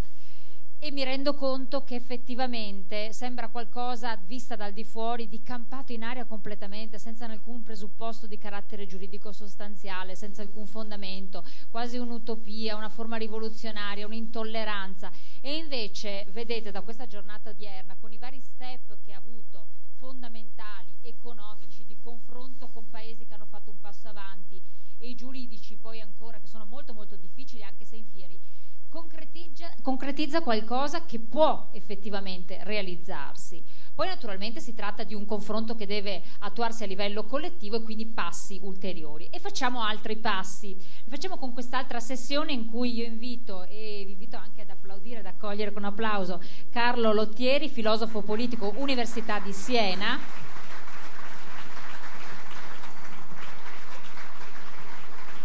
Pascal Salen, economista, non Università di Parigi, grazie anche a lei.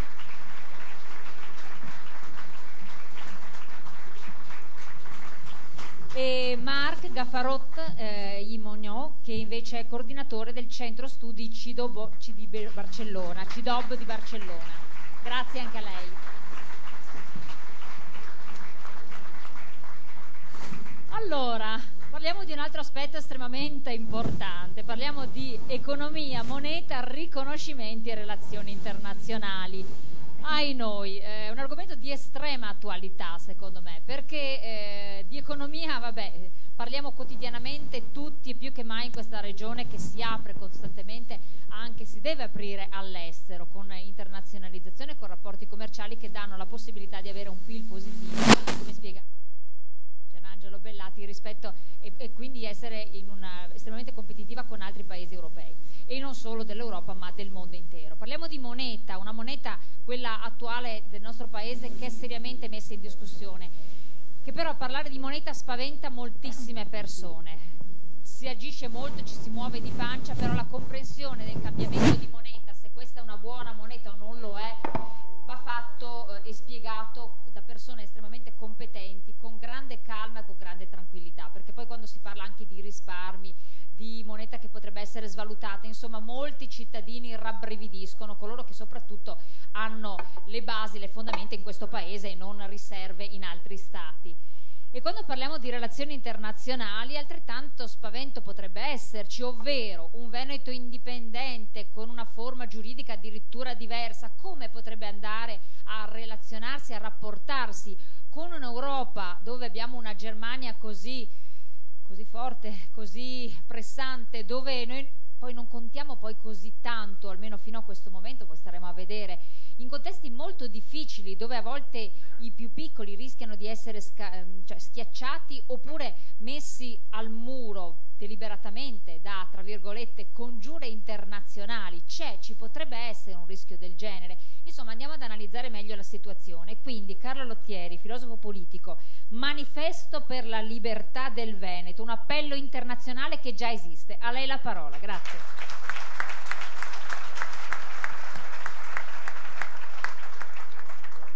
Grazie agli organizzatori per questa occasione. A me è sempre molto piacere venire in Veneto a difendere le ragioni della libertà, perché di questo si tratta. Il titolo della mia relazione fa riferimento a un'iniziativa di un anno fa, Manifesto per la libertà dei Veneti. Manifesto, sapete, tra l'altro nella storia ricorda soprattutto Marx ed Engels, no? Il manifesto del Partito Comunista.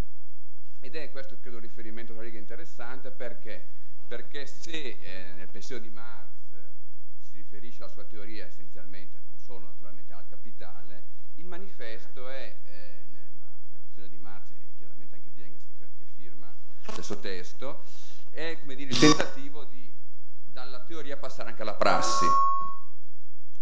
Quindi in un certo senso quello che stiamo facendo oggi cos'è? Riflettere sulle ragioni di tipo giuridico, di tipo economico, istituzionale a favore della libertà del Veneto, ma anche cercare di capire in che modo la prassi, l'azione, questo si possa realizzare. Ebbene,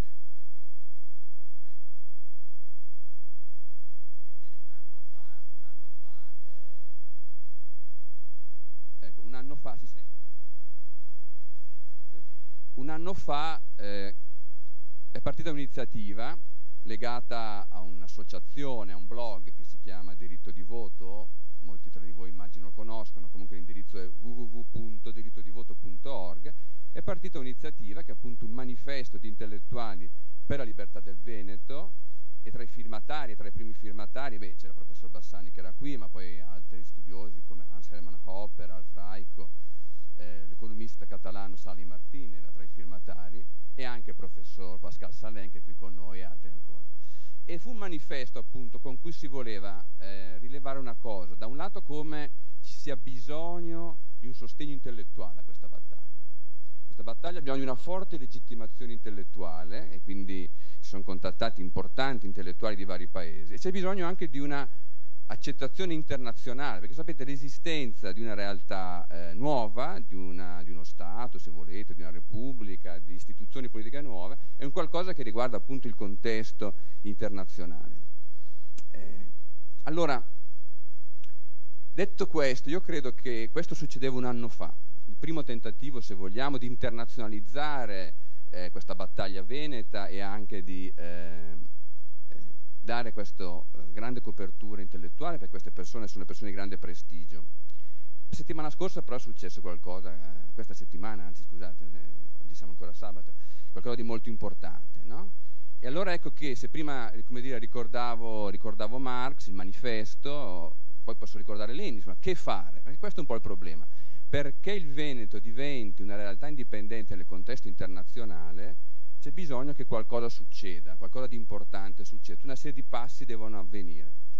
Allora il Veneto in questi giorni ha deciso di votare, ha deciso che si voterà, l'ha deciso, se volete, una lettura che si può dare grazie ai consigli regionali, abbiamo saputo 30 a favore e così via.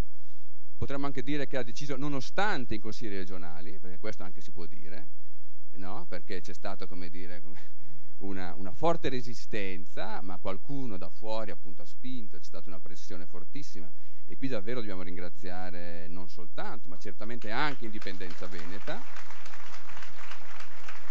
E quindi sono state approvate nei giorni scorsi 2 leggi, dico 2 perché 2, no? C'è una che ci riguarda in particolare, ma c'è anche un'altra, e sono leggi importantissime. Io credo che nel traguardo, come dire, nel percorso che ci porterà verso il traguardo, credo che questo abbinamento sia molto interessante.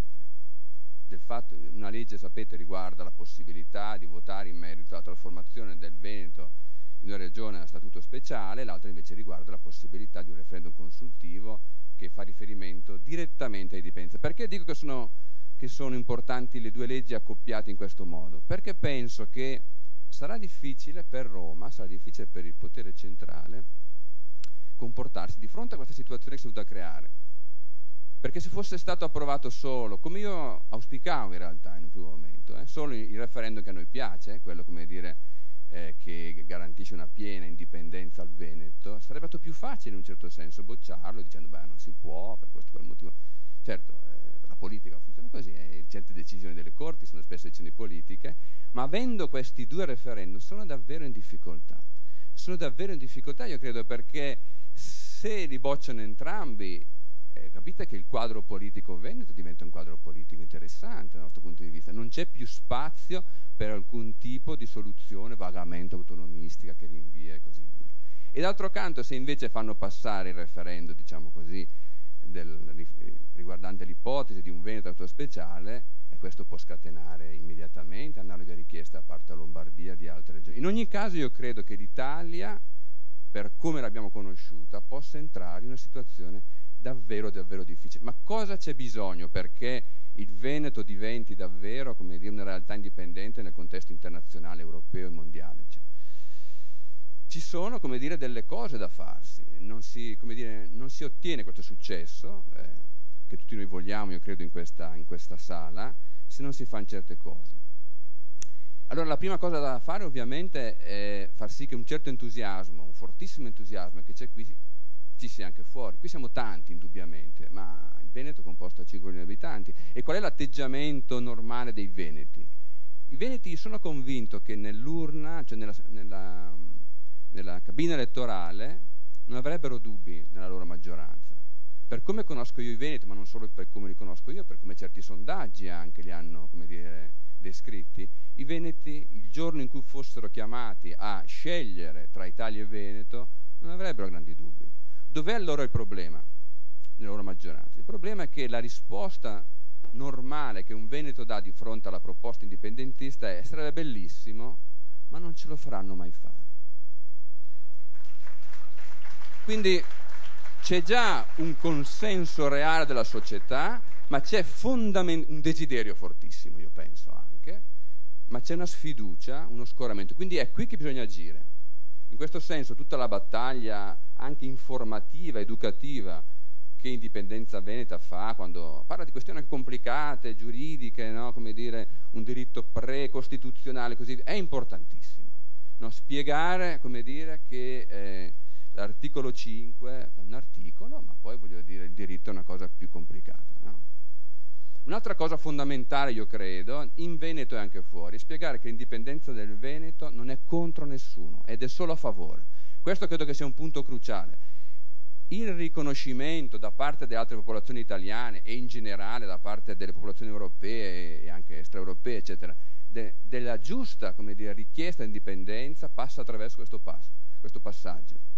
La richiesta di indipendenza del Veneto non è un qualcosa di negativo e di aggressivo, non è contro gli immigrati, non è contro il resto d'Italia, non è contro questo quel gruppo sociale, è un progetto positivo, no? È un progetto positivo, un progetto che vuole, come dire, fare intraprendere una strada al Veneto, non solo, perché è un'offerta importante anche agli altri. In primo luogo io credo che sia molto positivo, e questo certamente è un tema in parte economico ma in parte anche giuridico, c'è un problema di giustizia territoriale. Non è accettabile, ero partito da Marx, no? Non è accettabile che il Veneto sia sfruttato, no? Non è accettabile, come dire, che una parte rilevante delle risorse qui prodotte non vengano qui spese, vengano spese in altre parti del paese. Non è accettabile, è un problema di giustizia in primo luogo. È un principio importante questo, no? Il cosiddetto residuo fiscale è la misura dello sfruttamento che i veneti subiscono ed è una cosa, come dire, non difendibile, non accettabile. Ma non c'è solo questo, c'è anche un problema, come dire, perché è un progetto positivo Indipendenza del Veneto? Perché è un problema di responsabilità. I veneti giustamente vogliono avere istituzioni vicine, perché siano istituzioni responsabili, perché siano istituzioni trasparenti, perché siano istituzioni controllabili. E punto importantissimo, i veneti vogliono avere istituzioni in concorrenza con altre istituzioni, vogliono sapere che spostandosi di 50 km andranno sotto un altro regime fiscale, sotto un'altra legislazione, e quindi le legislazioni, i sistemi fiscali saranno in concorrenza tra di loro e non potranno più essere orribili come sono quelle che abbiamo oggi, perché i capitali, le persone e le imprese si spostano dove sono meglio trattate. Prima Massimo Colombano ha parlato della Svizzera, dove è risieduto. Sapete, il segreto della Svizzera è che è una realtà di 8 milioni di abitanti divisa in 26 cantoni e quindi c'è una fortissima concorrenza istituzionale. È molto facile spostarsi da un cantone all'altro e perfino da un comune all'altro, perché una fiscalità rilevante tipo comunale varia comune a comune, e questo, come dire, garantisce bassa pressione fiscale e migliori servizi. Chiedere, come fanno i veneti, l'indipendenza vuol dire dare più responsabilità a tutti, quindi è un progetto positivo, non è contro nessuno. E sapete qual è l'area del paese che ha più bisogno di questo? Evidentemente il sud. Questo non è un progetto contro il sud, questo è l'unico progetto che può offrire una speranza al mezzogiorno. È così che bisogna presentare il progetto dell'indipendenza veneta, è così che bisogna presentare il progetto della disgregazione dell'unità italiana. Quindi vedete, è una battaglia da presentare in termini davvero positivi, è basata su principi molto solidi, su principi giuridici, rispetto al diritto, principi di libertà, di democrazia. Parlavo prima dell'associazione che ha promosso questo manifesto, si chiama Diritto di Voto. Abbiamo voluto mettere la parola diritto nel nome dell'associazione proprio perché per noi questo è molto importante, no? Quello che rivendichiamo noi è un diritto che è negato, perché a noi non serve tanto, come dire, non interessa molto essere periodicamente chiamati a scegliere tra Renzi e Berlusconi, domani magari tra Renzi e Grillo e così via, quando poi viene negato il diritto a votare su una cosa fondamentale come restare all'interno di questa Repubblica o dare vita a un'altra. E allora vedete, se è un progetto positivo, non negativo, non contro qualcuno, e se è un progetto basato su forti principi e su forti ragioni, la strategia migliore è quella del dialogo. Lo diceva, no? Prima l'avvocato Morosini. Bisogna dialogare con chiunque. Chi ha ragione non ha paura del confronto, perché, come dire, pensa di avere dalla propria parte delle buone ragioni, no? E allora qua si tratta appunto semplicemente di rivendicare di fronte a chi vuole negarlo il diritto di votare. Si trova, guardate, nella nostra situazione, in una posizione di vera forza. A me è capitato più volte di fare dei dibattiti con questa associazione, diritto di voto con altre, invitando persone delle più diverse posizioni politiche, e si trovano in difficoltà a dire no, noi vi facciamo votare, no? Noi chiediamo un qualcosa, come dire, che è elementare per la nostra società, no? Pensate solo a questo fatto: noi viviamo all'interno di un sistema politico, uno Stato come l'italiano, che è uno Stato democratico, no? Che ha alcune caratteristiche che noi conosciamo bene, ahimè, altissima tassazione, altissima regolazione, come dire, una negazione della privacy che ormai è terribile. Non mi riferisco solo a intercettazioni che sono pazzesche in questo paese, ma anche all'esistenza di un sistema che si chiama Serpico, conoscete questa cosa, per cui le nostre scelte ormai, le nostre decisioni di spesa sono costantemente, come dire, monitorate, osservate da qualche funzionario. Abbiamo un debito alle stelle, un debito pensionistico ancora più significativo. Ebbene, tutta questa situazione, che è davvero una trappola per noi, che sta rovinando la nostra economia, la nostra società, questo strapotere del ceto politico-burocratico, come è giustificato? Com'è che alcune persone dispongono del 60% delle nostre risorse, ci hanno imposto più di 200.000 leggi, diceva una vecchia commissione Cassese anni fa? Come giustificano il loro potere tutte queste persone? Col voto, dicono. Certo, noi abbiamo questo grande potere, ma noi siamo stati investiti dal voto. In altri termini, noi abbiamo perso la nostra libertà, però voglio dire, queste persone sono lì, sono legittimate a gestirci perché hanno il voto. Allora, se il voto è tanto decisivo quando si tratta, come dire, di perdere tutte queste libertà, se il voto è così cruciale, come possono negarci di votare, il diritto di votare? Se tutto questo marchingegno si basa sul voto, come possono dire no, voi a questo punto non votate? No, non è possibile, non hanno argomenti naturalmente. Per questo dobbiamo accettare sempre il confronto, perché sono veramente deboli, non sono in grado di offrire buoni argomenti contro la nostra richiesta di autogovernarci e di passare, come dire, istituzioni nuove attraverso un processo appunto di tipo referendario. Vedete, noi parliamo di libertà, di autodeterminazione, di democrazia. Ora, ovviamente per fare questo bisogna costruire un grande consenso. Lo dicevo prima, i veneti sono già favorevoli oggi, lo sappiamo benissimo, all'idea di un Veneto indipendente.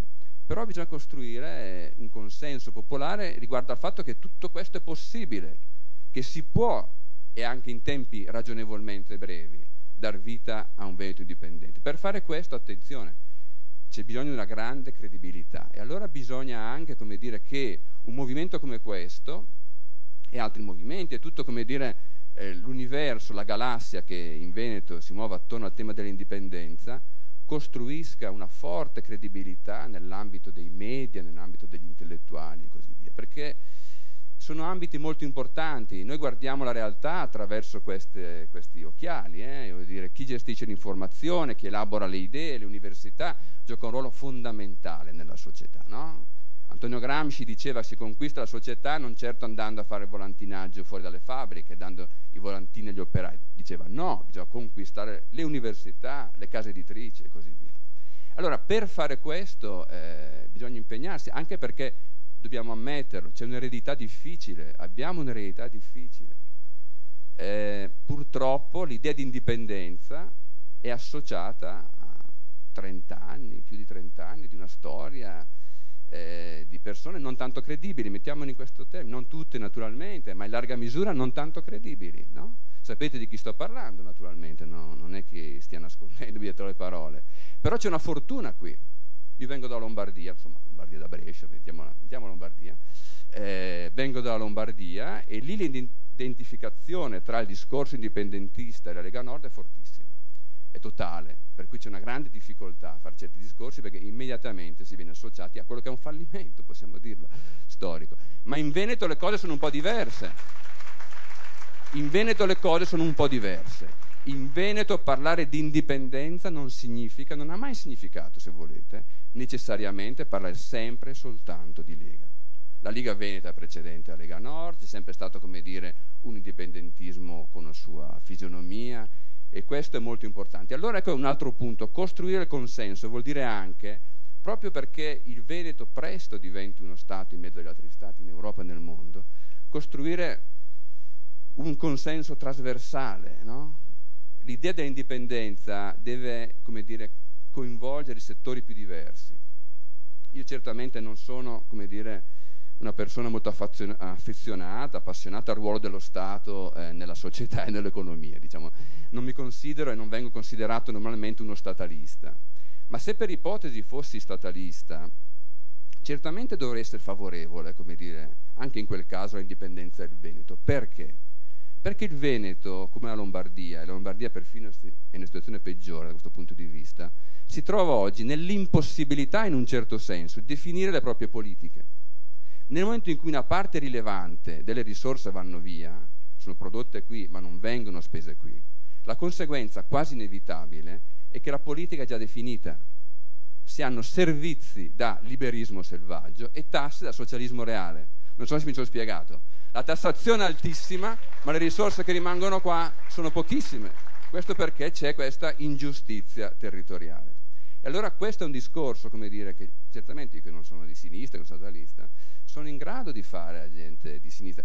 Se ci sono associazioni che vogliono più case popolari, io non sono favorevole al fatto che lo Stato si occupi di questo. La risposta che possiamo dare sì, è una bellissima cosa, ma certo se spariscono i soldi da qui, mi dispiace, non potremo fare case popolari. Volete dare il sussidio di disoccupazione? Io personalmente sono contrario. Va bene, si può discutere, ma se i soldi spariscono da qui non potremo farlo. Il consenso deve essere trasversale, cattolici, laici e così via. C'è bisogno insomma creare un'alleanza nei fatti di tutti i veneti che vogliono essere liberi per decidere poi domani che tipo di politica avere. Ecco che allora è importante anche costruire le alleanze fuori da questa regione, in Europa, con i catalani, con gli scozzesi, eccetera, ma anche in Italia direi. Io credo che, e lo dico da lombardo, si debba fare di più per coinvolgere i non veneti nella battaglia del Veneto. Io credo che molti italiani debbano capire che qui sta giocandosi una partita decisiva per tutti. Bisogna che lombardi, sardi, siciliani, eccetera, capiscono che come nell'Ottocento si accorreva in Grecia, no? Oppure si guardava con simpatia alla Polonia nell'età dei risorgimenti e così via. Oggi bisogna guardare con grande interesse alla Catalogna, al Veneto e così via, convinti che qui sta passando qualcosa di importante per tutti. E quindi bisogna davvero creare una mobilitazione internazionale attorno a queste realtà.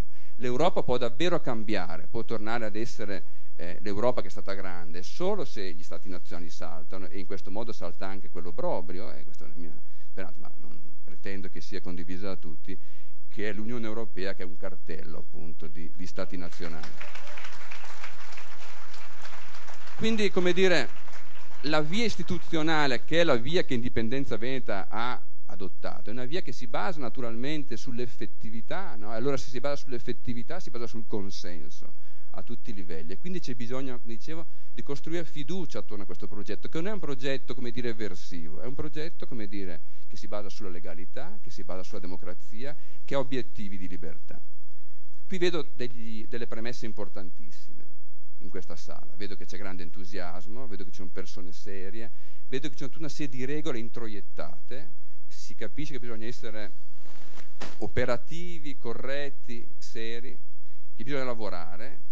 Indipendenza Veneta sta facendo questo, Indipendenza Veneta sta anche costruendo, come dire, un'elite importante, un'elite di sostituzione, perché i cambiamenti di sistema hanno bisogno anche di questo, e c'è un grande capitale morale, io credo, che si sta costruendo a favore appunto della libertà, del diritto, della democrazia.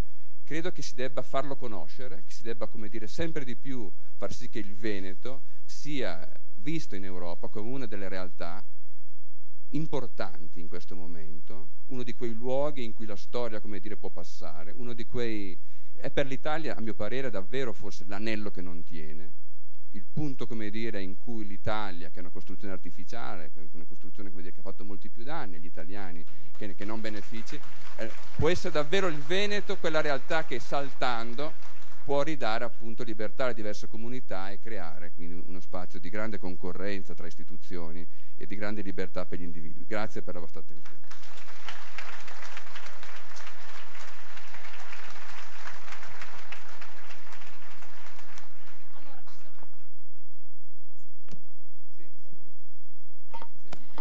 Allora, ci sono alcuni aspetti che voglio risottolineare, che ha illustrato benissimo il nostro relatore, però sono dei presupposti veramente fondamentali.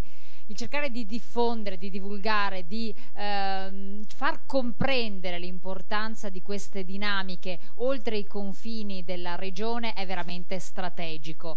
È strategico perché la comprensione, che comprendere vuol dire anche partecipare a un processo di crescita, diventa determinante nelle relazioni che poi bisogna necessariamente mantenere o instaurare in modo diverso a livello di altre realtà dell'Italia stessa e poi naturalmente di altri paesi. Un'altra cosa importantissima, più che mai in questo momento che per la regione è un po' difficoltoso, ma anche come è stato presentato peraltro dai media, vedete sempre stare attenti come vengono presentate le notizie, le parole come vengono dette, i titoli di chi riveste certe cariche come vengono rimarcati, però fatti recenti di cronaca hanno messo molto in discussione il sistema anche istituzionale del Veneto, e quindi parlare di legalità, correttezza, serietà e operatività diventa fondamentale, diventa strategico, no? Io lo dico perché così, tra parentesi, da un lato mi ha fatto un po' male sentire continuare a dire che poi la magistratura farà il suo corso eccetera, però rimarcare a livello così internazionale ex governatore del Veneto eccetera, ex governatore, io direi perché non ex ministro della Repubblica Italiana, visto che l'ultima carica rivestita era quella, insomma, perché ti viene anche un po' così da pensare, come no, bisogna anche cercare di dire le cose correttamente, visto non capisco perché scegli una scelta rispetto all'altra, ma in realtà guardate, nella comunicazione nulla è casuale, non è stato un errore, una scelta così, tutto ha un senso e rientra proprio in questo percorso che non è visto così bene. Allora non sarà mai visto bene, lo sappiamo a livello istituzionale, inutile farsi false illusioni, però bisogna che la cosa parta dal basso, se dall'alto non si può partire bisogna partire dal basso, l'ha detto anche un illustre studioso che si è occupato anche di questo. Per partire dal basso e farlo comprendere bisogna anche saperlo comunicare bene. Allora, per comprenderlo al meglio ritorniamo all'estero e quindi diamo la parola all'economista dell'Università di Parigi, Pascal Salin, grazie, che ha condotto degli studi al riguardo, quindi un'autorevole voce, prego.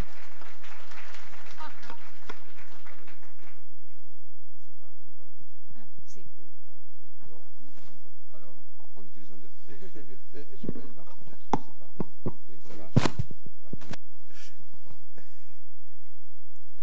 Je suis désolé de ne pas pouvoir parler votre belle langue, mais heureusement Carlo Lottieri a la gentillesse de traduire ou de résumer ce que je vais dire.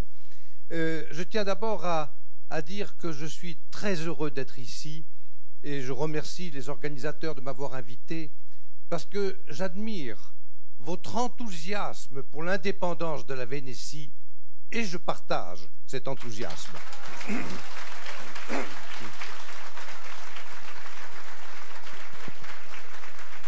Sono dispiaciuto.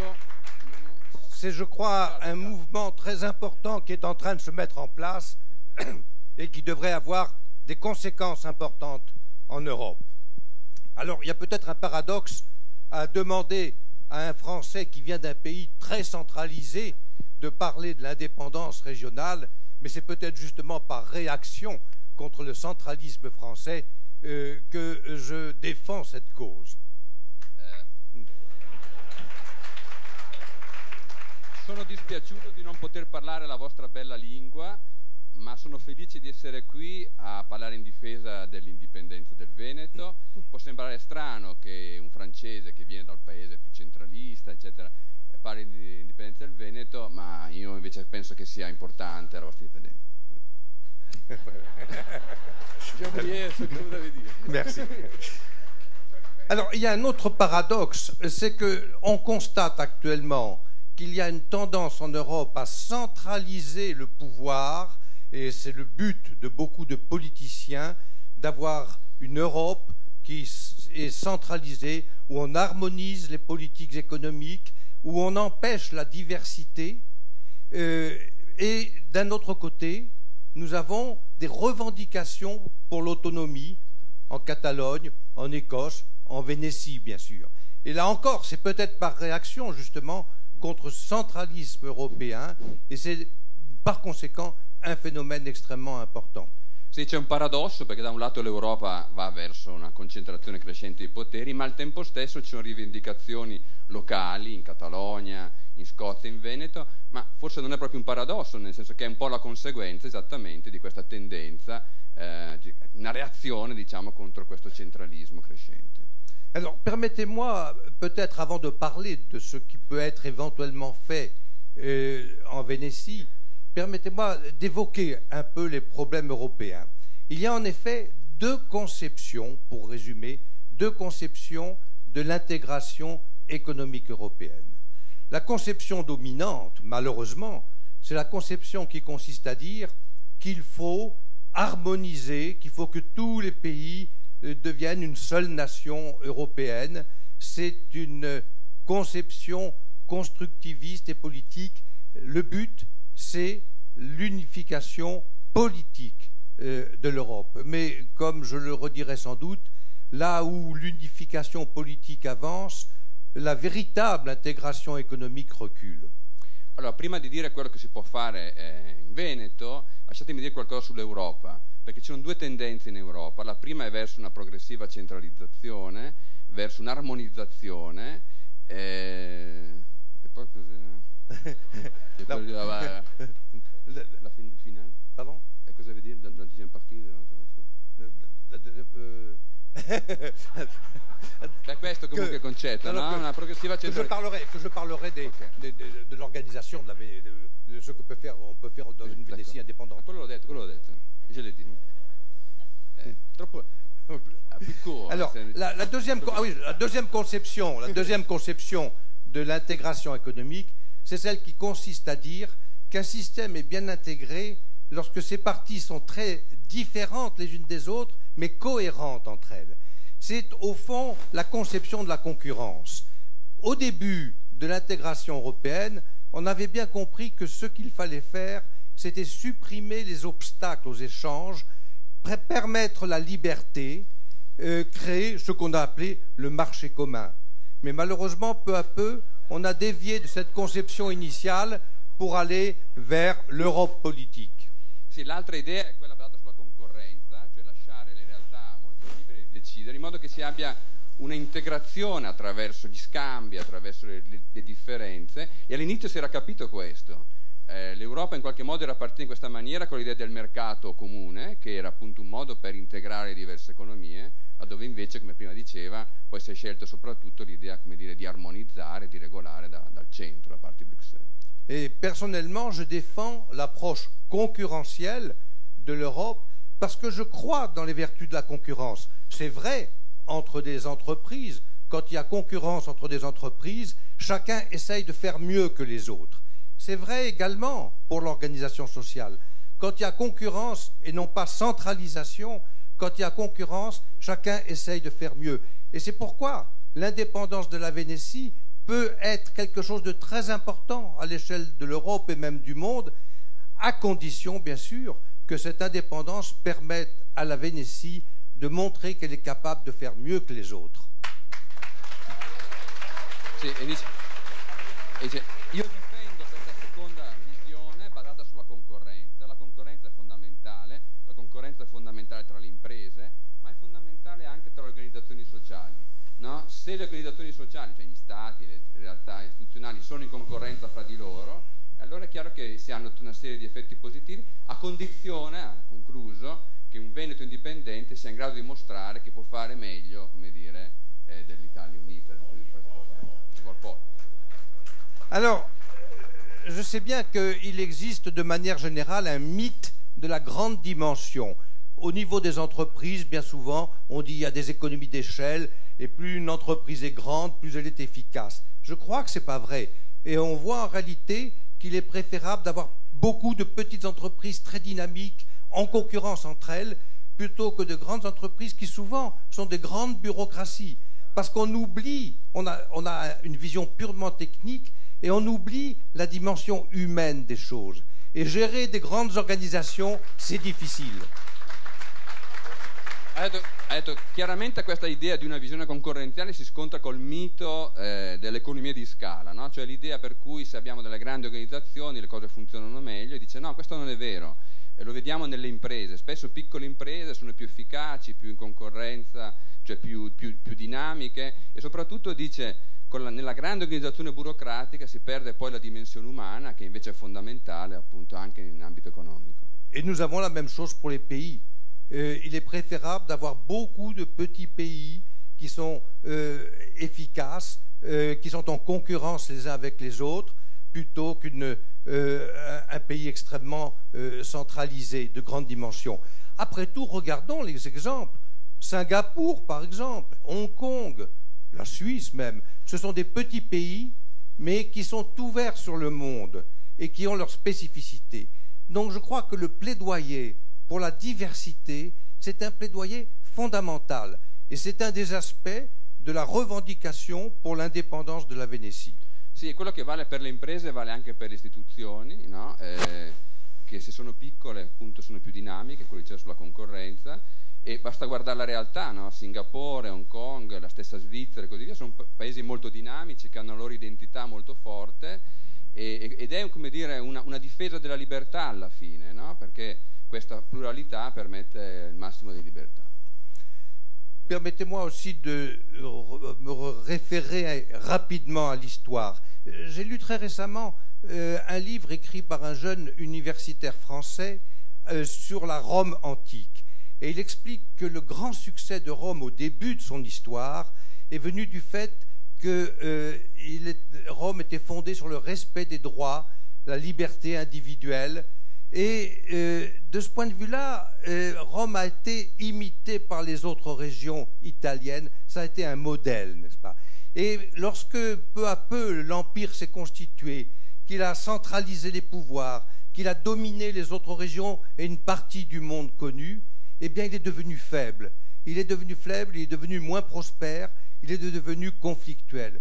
Et je crois que cette leçon, nous devons la retenir. Est-ce que la Vénétie d'aujourd'hui ne pourrait pas être la Rome du début, celle qui est un exemple pour les autres? Si dice, lasciatemi tornare alla storia. Dice, ho appena finito di leggere un libro di uno storico francese a proposito di Roma e sottolinea come all'inizio Roma fosse una civiltà basata sul diritto e divenne in questo modo anche un esempio per le altre realtà italiche, in generale per tutte le aree con cui veniva a contatto, ma poi successivamente la crescita di Roma ne ha fatto un sistema sempre più centralizzato e così via, e questo ha portato in larga misura poi alla decadenza di Roma stessa. E dice, ha concluso dicendo, e chissà che magari un Veneto indipendente non possa appunto, come fu Roma, diventare un modello per altre realtà una volta appunto che si stacchi dall'Italia e diventi un'entità autonoma, indipendente. Et je crois aussi qu'il ne faut pas oublier que l'Europe du Moyen-Âge, de la Renaissance, a été un monde très diversifié, avec des principautés, des villes libres, des États très différents. Et c'est cette variété qui a fait la richesse de l'Europe, avec quelque chose quand même qui était partagé par tout le monde. Cette Europe, ça a été l'émergence du respect des droits individuels. Et c'est dans ce contexte d'ailleurs que la République de Venise s'est épanouie. Elle était dans un monde de liberté relative, elle était ouverte sur le monde, et c'est là que s'est développé le miracle vénitien, qui n'a pas été seulement un miracle économique, mais aussi un miracle culturel et artistique, nous le savons bien. E dice, e dopo Roma, se veniamo al Medioevo, al Rinascimento, cosa vediamo? La grande Europa, cosa vediamo? Piccole città, principati, come dire, una realtà molto complessa, molto locale, e che appunto ha favorito il grande sviluppo dell'Europa, e appunto la stessa Venezia viene da quel mondo, no? Viene da questa varietà, da questa complessità, e tutto questo, attenzione, però ha favorito anche un progressivo rispetto, dice, dei diritti individuali, ed a partire da questo che non solo c'è il grande successo economico, ma anche appunto istituzionale, anche culturale, e così via, come sappiamo bene. Par conséquent, je crois que le droit de sécession devrait être reconnu comme un droit fondamental. Mais encore faut-il se demander pourquoi être indépendant, car on peut être indépendant pour faire le meilleur ou pour faire le pire. Et donc permettez-moi juste de d'énoncer quelques grands principes qui pourraient éventuellement nous guider dans cette recherche de la diversité, qui est la recherche de la richesse humaine véritable. E dunque il diritto di secessione, proprio per questa valorizzazione della piccola comunità, deve essere riconosciuto come un diritto fondamentale. Però bisogna chiedersi anche perché fare la secessione, cioè quali sono gli obiettivi. E quindi dice, adesso io voglio darvi alcune indicazioni su cosa fare, diciamo, a secessione realizzata, cioè cosa costruire dopo e per quale motivo quindi fare la secessione stessa. Alors, on a par exemple souligné aujourd'hui que la région de Vénétie payait davantage en impôts qu'elle ne recevait. C'est vrai, c'est important, mais je crois qu'il faut aller au-delà et qu'il y a d'autres problèmes tout aussi importants. Tout d'abord, l'indépendance, elle permet de rapprocher le pouvoir politique du citoyen. Et ça, c'est très important. Je me souviens qu'on m'avait raconté à propos de la Suisse, qui reste malgré tout un peu un modèle de décentralisation et précisément un modèle dans lequel le pouvoir politique est assez proche de la population. Dans un canton suisse, on avait fait un référendum pour faire, je crois, un programme de logement qui avait été accepté. Et après, on a fait un autre référendum pour financer ce programme. Et on a refusé le financement. Autrement dit, quand les gens voient concrètement ce qu'ils ont à payer pour ce que l'État fait, eh bien, ils ont un pouvoir de décision qui est mieux éclairé. Et il y a peut-être précisément à inventer des procédures institutionnelles différentes. L'un des avantages éventuels de l'indépendance de la région de Vénétie peut être d'imaginer des procédures qui rapprochent, qui permettent aux citoyens de mieux décider en connaissance de cause à la fois des dépenses et des recettes. Uno dei vantaggi che è stato presentato più volte oggi dell'indipendenza del Veneto è certamente legato al residuo fiscale, cioè al fatto che ci sono dei soldi che spariscono. Questo è importante certamente, però dice non è probabilmente la cosa più importante. Una delle cose invece più importanti, ad esempio, è da avvicinare appunto il potere ai cittadini. E dice, se guardiamo la Svizzera, che comunque rimane un esempio di autogoverno delle comunità, e noi troviamo delle lezioni interessanti. Ricordava come in un cantone tempo fa sia stato fatto un referendum per introdurre una certa iniziativa politica a favore delle abitazioni, e poi è stato fatto un altro referendum per finanziarle, e questa seconda volta la cosa è stata bocciata perché la gente ha visto quanto costava, no? Quindi non si è fatta alla fine, evidentemente. Cosa vuol dire? Vuol dire che in una situazione di potere diffuso e locale è più facile per la gente percepire la realtà, laddove invece in un sistema appunto il nostro si sconnette, diciamo, chi paga e chi riceve. J'ai déjà exprimé mon souhait. Ça marche. Ça marche. Ça marche. J'ai déjà exprimé mon souhait que la région de Vénétie puisse être un modèle, mais pour être un bon modèle, il faudrait justement qu'elle redonne plus de pouvoir aux citoyens, qu'elle permette de restaurer la responsabilité individuelle. Alors il y a plusieurs moyens pour cela. L'un des éléments importants, je crois, c'est de mettre en cause les monopoles étatiques. Assez curieusement, il y a une législation qui est censée punir les monopoles privés, mais les vrais monopoles dangereux, ce sont les monopoles publics. Et on pourrait imaginer que les citoyens aient la possibilité de plaider devant les tribunaux pour mettre en cause les monopoles publics dans les domaines de la santé, de l'éducation, des transports, etc. Allora, in un Veneto indipendente bisognerà dare più spazio, più realtà alle libertà delle persone, e per fare questo è chiaro che uno dei passaggi cruciali sarà quello di mettere in discussione tutta una serie di monopoli pubblici. Normalmente si attaccano i monopoli privati, quando invece, ha detto il professor Salén, i veri monopoli sono quelli legali, cioè sono quelli protetti dalla legge, non quelli già che si sviluppano nel mercato. E bisogna fare in modo che i cittadini possano, di fronte a un tribunale, mettere in discussione l'esistenza stessa di certi monopoli, che ha riferimento a poste, questo vario tipo. Une autre réforme évidemment importante est celle qui consiste à diminuer les réglementations, parce que les réglementations, elles limitent la responsabilité personnelle. Bien sûr, quand on est responsable, on peut faire des erreurs, mais on apprend de ces erreurs également. Et il est préférable que les citoyens soient responsables au lieu d'obéir aveuglément à ce qui est ordonné par la puissance publique. E un'altra questione importante è ridurre la regolamentazione. Quanto più cresce la regolamentazione, quanto meno c'è responsabilità individuale. È chiaro che certi comportamenti devono essere corretti, ma per fare questo è importante appunto che lo spazio, come dire, della legge sia diminuito. E poi la parte finale cos'era?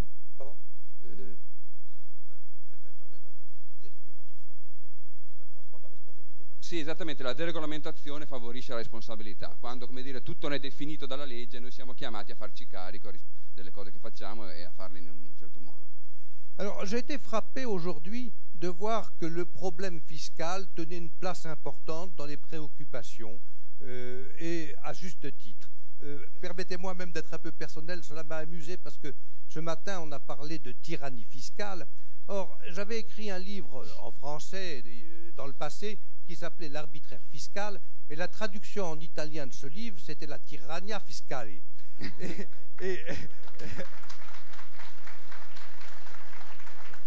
Et j'ai beaucoup aimé ce titre, et cette année j'ai fait une nouvelle édition assez modifiée de mon ancien livre, et je l'ai appelé en français La tyrannie fiscale. J'ai imité le titre italien. E ci sono rimasto molto colpito dal fatto che si è molto parlato oggi della fiscalità, del peso della fiscalità sull'economia veneta, eccetera, e devo dire che io anni fa ho scritto un testo che si chiamava L'arbitraire fiscale, ma che tradotto in italiano da Liberi Libri, per chi fosse interessato a comprarla, edizione Liberi Libri di Macerata, la traduzione italiana è La tirannia fiscale, e mi ha molto colpito questa traduzione, al punto che nella nuova versione del libro, molto ampliata, dopo tanti anni, 20 anni, no? Già 20 anni o più, ho deciso di chiamarlo appunto La tirannia fiscale, cioè prendendo appunto in qualche modo il titolo dell'edizione italiana. Parce que je crois effectivement que c'est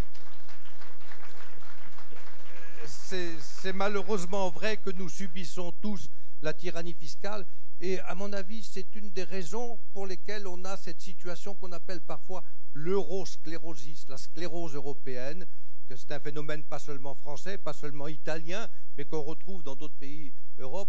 L'excès de fiscalité tue l'innovation, tue les incitations productives. Quand le rendement de l'activité humaine est diminué de manière considérable par l'impôt, les individus sont moins incités à travailler, à épargner, à investir, à innover, etc. Et donc nos pays ne sortiront pas de la stagnation, ils ne sortiront pas du chômage s'il n'y a pas une réforme fiscale fondamentale. Est-elle plus facile au niveau d'une région? Peut-être. Et en tout cas, je crois que c'est l'un des objectifs qu'il faudrait se donner en Vénétie, d'être un exemple du point de vue fiscal. Sì, e dice che in realtà tutti in Europa siamo, come dire, colpiti, in Italia, in Francia e non solo, da questo problema del peso enorme del fisco, tant'è che si può davvero parlare di eurosclerosi, no? Sclerosi in Europa a causa di tutto questo, perché una fiscalità così alta uccide l'incentivo, no? Non c'è più possibilità di fare, produrre, eccetera, e allora è chiaro che un Veneto indipendente deve porsi l'obiettivo di avere appunto una fiscalità molto più ridotta, che quindi favorisca la capacità di fare, di lavorare della popolazione. Alors, je n'aurais évidemment pas la prétention de vous proposer la réforme fiscale idéale. Je voudrais juste souligner 2 points.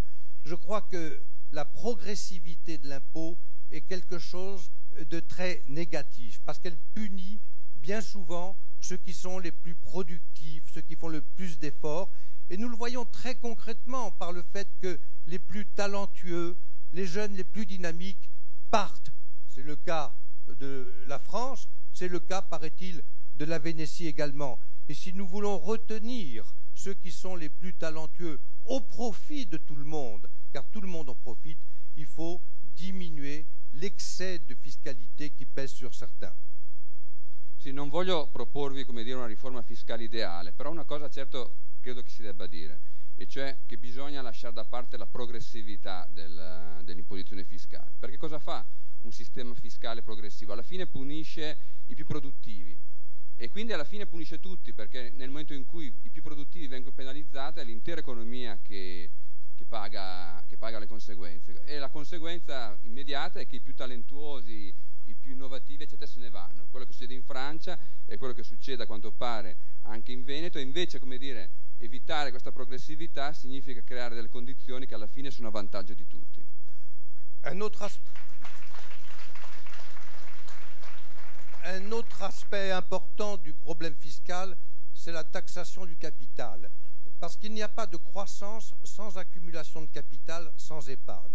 Alors je ne vais pas expliquer les choses en détail, mais je crois que trop souvent nos systèmes fiscaux punissent le fait d'épargner, de faire l'effort de ne pas consommer tout de suite pour épargner.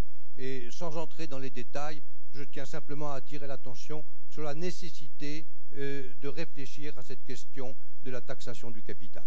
Un altro punto importante è quello della tassazione dei capitali, no? Perché la formazione dei capitali è fondamentale per la crescita, è fondamentale appunto il risparmio, è fondamentale, no? Quando noi colpiamo i capitali, quando noi colpiamo il risparmio, è chiaro che l'intera economia ne risente. Troppo sovente invece, troppo spesso si pensa di colpire il capitale, la ricchezza, e senza entrare nei dettagli è chiaro che però questo tipo di procedura è una procedura che impedisce appunto la costruzione dei capitali e quindi l'economia nel suo insieme.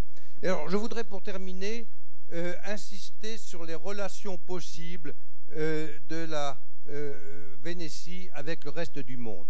Pour quelle raison? Parce que il y a bien évidemment en Europe actuellement un certain scepticisme à l'égard de la construction européenne, mais elle est souvent exprimée par ce qu'on appelle les eurosceptiques, qui sont en même temps bien souvent protectionnistes, qui désirent revenir à un État puissant, mais isolé du reste du monde.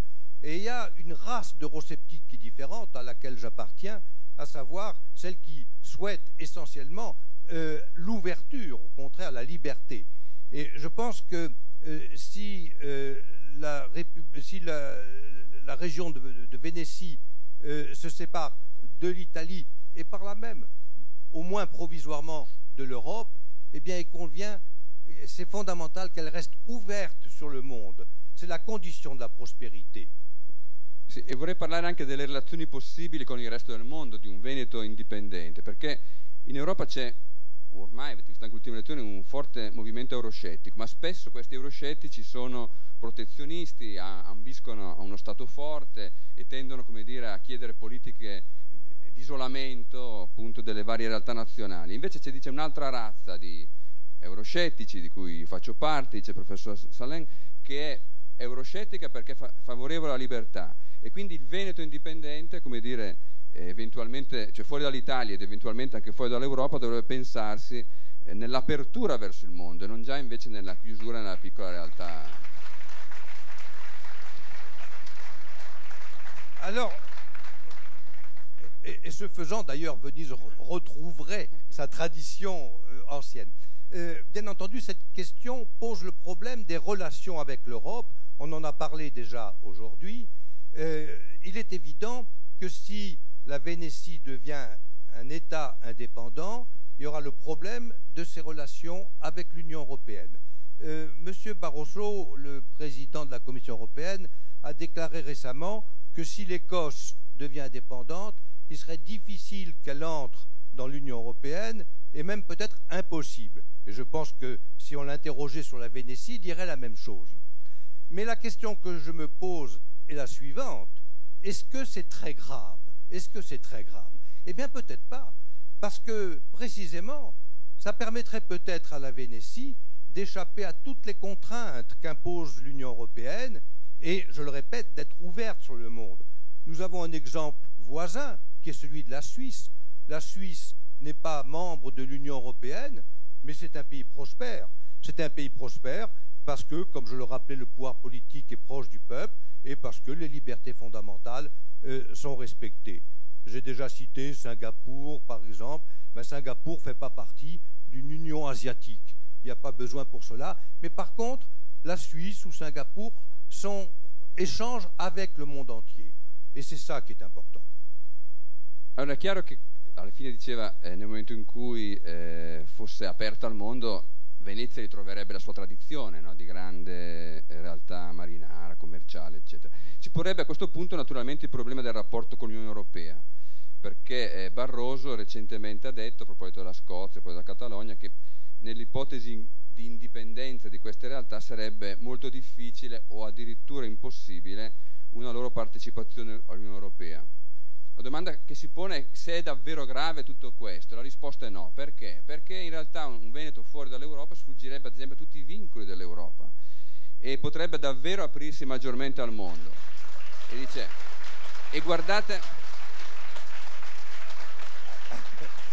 non ho finito, non c'è pas terminé. E guardate il caso della Svizzera, no? La Svizzera è un paese, di Singapore, dice, un paese prospero, è aperto al mondo perché i diritti sono rispettati, perché c'è una forte concorrenza istituzionale e quindi, come dire, anche questo argomento della possibile messa fuori dall'Europa non deve spaventare. Enfin, je voudrais dire quelques mots à propos de la gestion monétaire et plus précisément de l'euro, car bien évidemment, on l'a évoqué aussi aujourd'hui déjà, évidemment, une indépendance éventuelle de la Vénétie poserait le problème de l'euro. Alors, quelles sont les options possibles? D'abord, je voudrais dire que très souvent, on entend des gens dire il faudrait, par exemple, que la Grèce ou la France sortent de l'euro pour faire une politique monétaire indépendante. Et personnellement, je suis sceptique à cet égard, parce que qu'est-ce qu'on appelle une politique monétaire indépendante? Bien souvent, implicitement, on pense qu'on pourrait faire de l'expansion monétaire, d'évaluer, etc. Et ça, c'est une illusion. C'est une illusion de penser qu'on peut créer la prospérité par des manipulations monétaires. En créant de la monnaie, on fait de l'inflation, on crée des distorsions dans le système économique. En dévaluant, c'est pareil. Donc, le problème, c'est pas d'avoir l'indépendance monétaire. Et actuellement, d'ailleurs, on se focalise trop sur cette question de l'euro, alors qu'on devrait se focaliser d'abord sur les problèmes de fiscalité, de réglementation que j'ai évoqués tout à l'heure. Un altro problema legato all'Europa naturalmente sarebbe quello della moneta, no? Un Veneto indipendente dovrebbe porsi il problema dell'Europa. È una delle opzioni che circolano maggiormente in tutta Europa da parte di varie forze politiche o culturali, è quello del recupero della politica monetaria indipendente in Grecia, in Francia o altrove. Ebbene, a questo riguardo il professor Salene è molto scettico, perché cosa è inteso spesso da chi propone questa ipotesi? L'idea di poter diventare indipendenti dal punto di vista monetario per fare un'espansione monetaria, no? Ed è un'illusione che si possa, come dire, creare ricchezza semplicemente moltiplicando la moneta, manipolando la moneta, creando inflazione. Tutto questo semplicemente distorce l'economia e mina l'economia stessa, quindi è davvero un'illusione quella che si possa, come dire, tornare ad avere la stamperia con le lire e diventare tutti ricchi, no? E dice, alla fine ha detto che c'è troppa davvero attenzione sull'euro, sul fatto della moneta, quando invece i veri problemi strutturali sono altri. Alors, bien sûr, je ne suis pas du tout un inconditionnel de l'euro. Personnellement, je n'étais pas particulièrement favorable à l'euro. On promettait que l'Europe serait plus riche, plus prospère avec l'euro. Nous avons vu que ce n'était pas vrai. Donc, je n'ai pas défendu l'euro, mais je pense simplement que actuellement, maintenant qu'il existe, il n'y a pas de raison de le quitter, sauf si on pouvait faire mieux. Alors, peut-on faire mieux? Alors, on peut imaginer une monnaie vénitienne qui soit garantie en or. Mais le problème, c'est que si la garantie de convertibilité en or est donnée par une banque centrale, la banque centrale, elle peut toujours changer sa garantie, l'histoire le montre. Et les banques centrales, elles ont dévalué les monnaies nationales par rapport à l'or, alors qu'elles prétendaient être en régime d'étalon or. L'étalon or a bien fonctionné quand ce sont des banques privées qui donnaient des garanties de convertibilité en or contre les monnaies qu'elles émettaient, et parce que une banque privée, elle respecte son engagement, et donc cela a bien marché. Donc on pourrait évidemment être tenté de dire une région indépendante pourrait créer sa propre monnaie, et une monnaie de bonne qualité, meilleure que l'euro, mais il y a ce risque précisément toujours que la tentation pour la puissance publique de faire de la création monétaire, ne serait-ce que pour financer des déficits éventuels. E un attimo solo prima di dare la parola, ci sono delle radiofrequenze che stanno disturbando la comunicazione dei microfoni. Io pregherei, siccome non è stato autorizzato nessuno a registrare questa sessione, se non Indipendenza Veneta che si sta muovendo per conto proprio, però queste radiofrequenze stanno disturbando proprio la trasmissione. Io pregherei di spegnere la registrazione chi la sta effettuando, perché non c'è l'autorizzazione da parte dell'organizzazione. Grazie, scusate, ma questo ci crea problemi di microfono. Grazie. Donc, pour en terminer avec cette question monétaire, je voudrais simplement souligner que la meilleure option pour la Vénétie serait la suivante, tout simplement de décider que les citoyens ont la liberté d'utiliser la monnaie qu'ils désirent. S'ils désirent utiliser l'euro, c'est leur problème, et il n'est pas nécessaire que formellement, institutionnellement, la Vénétie soit membre de l'eurozone pour que les Vénitiens, les habitants de la région de Vénétie utilisent l'euro. Mais ils pourraient choisir entre toutes les monnaies existantes. Et la véritable concurrence monétaire, c'est évidemment celle qui permettrait d'utiliser éventuellement des monnaies privées. Vous le savez, il y a actuellement un mouvement qui est en train de se développer avec des monnaies privées. La plus connue, c'est le Bitcoin. Alors le Bitcoin n'est pas une monnaie de très grande qualité, mais on peut espérer que dans le futur, des monnaies privées apparaissent, qu'elles soient même meilleures que l'euro. Et ce qui est important, c'est tout simplement de laisser aux individus la possibilité de choisir. Alors, je ne vais pas développer davantage les projets possibles.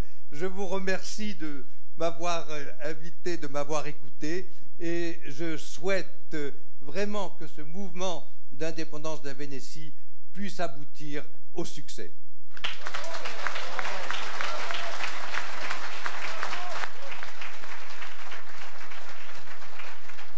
Questo è un pezzo un po' lungo. Allora. Non sono stato un partigiano dell'euro quando l'euro è nato, a dispetto di quello appunto che avevo detto prima, no? Contro un certo euroscetticismo. Diciamo, non lo difendevo particolarmente alla nascita, ma certo si lascia l'euro se si può fare qualcosa di meglio. Si può fare qualcosa di meglio? Beh sì, si può fare qualcosa di meglio, certamente, non c'è dubbio. E, ad esempio, una delle ipotesi potrebbe essere quella di una moneta veneta convertibile in oro, no? Convertibile in oro, con una banca centrale.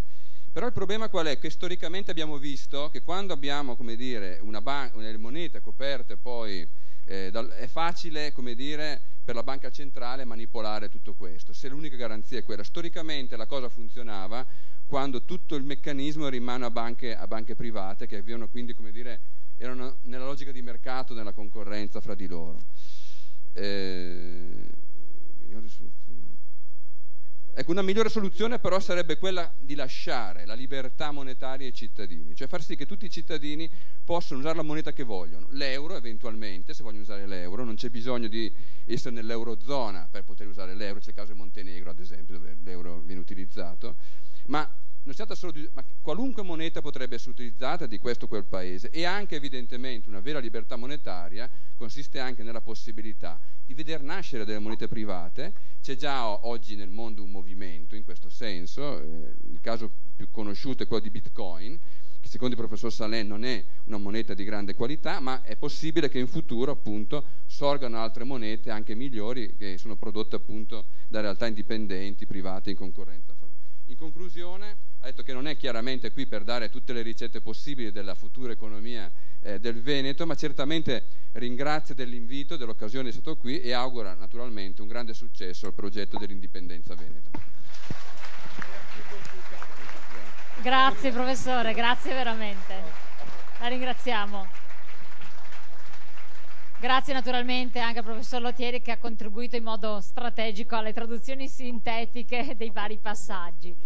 In estrema sintesi, più libertà individuale, però grandissimo senso di responsabilità, perché questo è un passaggio poi strategico. In Veneto ce n'è senza dubbio, per chi ha una certa educazione, una certa forma mentis. No, lei ci supporti, deve scappare. Allora, io faccio c'ha problemi di trasporti, facciamo un fuori onda, una cosa così. Allora, siccome dobbiamo dare anche a lei il riconoscimento, il Leone di San Marco, allora facciamo una cosa rapidissima, per così consentiamo se non può trattenersi altri 20 minuti. Fa così. Lo anticipiamo, gli concediamo, dai. Allora, diamogli il riconoscimento, facciamo un applauso, consegniamo anche al nostro ospite il Leone di San Marco, perché non la lasciamo andare via senza il ricordo di questa storica giornata. Grazie. Carlo Lottieri, filosofo politico, Università di Siena. Grazie.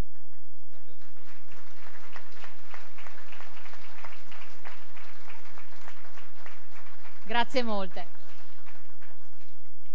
Allora, passiamo all'altra parte, la parte terminale, che affidiamo al coordinatore del centro studi CIDOB di Barcellona, Marc Gaffarot Imoniò. Processi di relazioni e riconoscimenti internazionali del Veneto indipendente. Qui siamo arrivati alla fase anche calda, effettivamente, è già stata introdotta dal professore e dall'economista, ma ancor più diventa strategico e determinante comprendere come possono avvenire, che tipo di ripercussioni e conseguenze. A lei la parola, prego.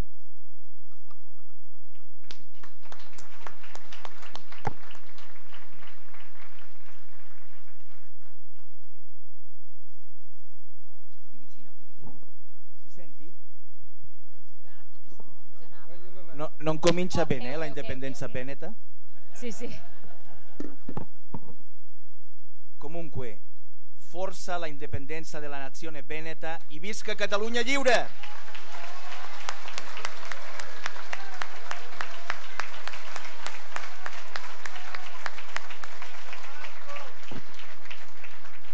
Cominciamo bene perché ieri l'Ispagna ha perso 5-1 contro l'Olanda, allora cominciamo bene.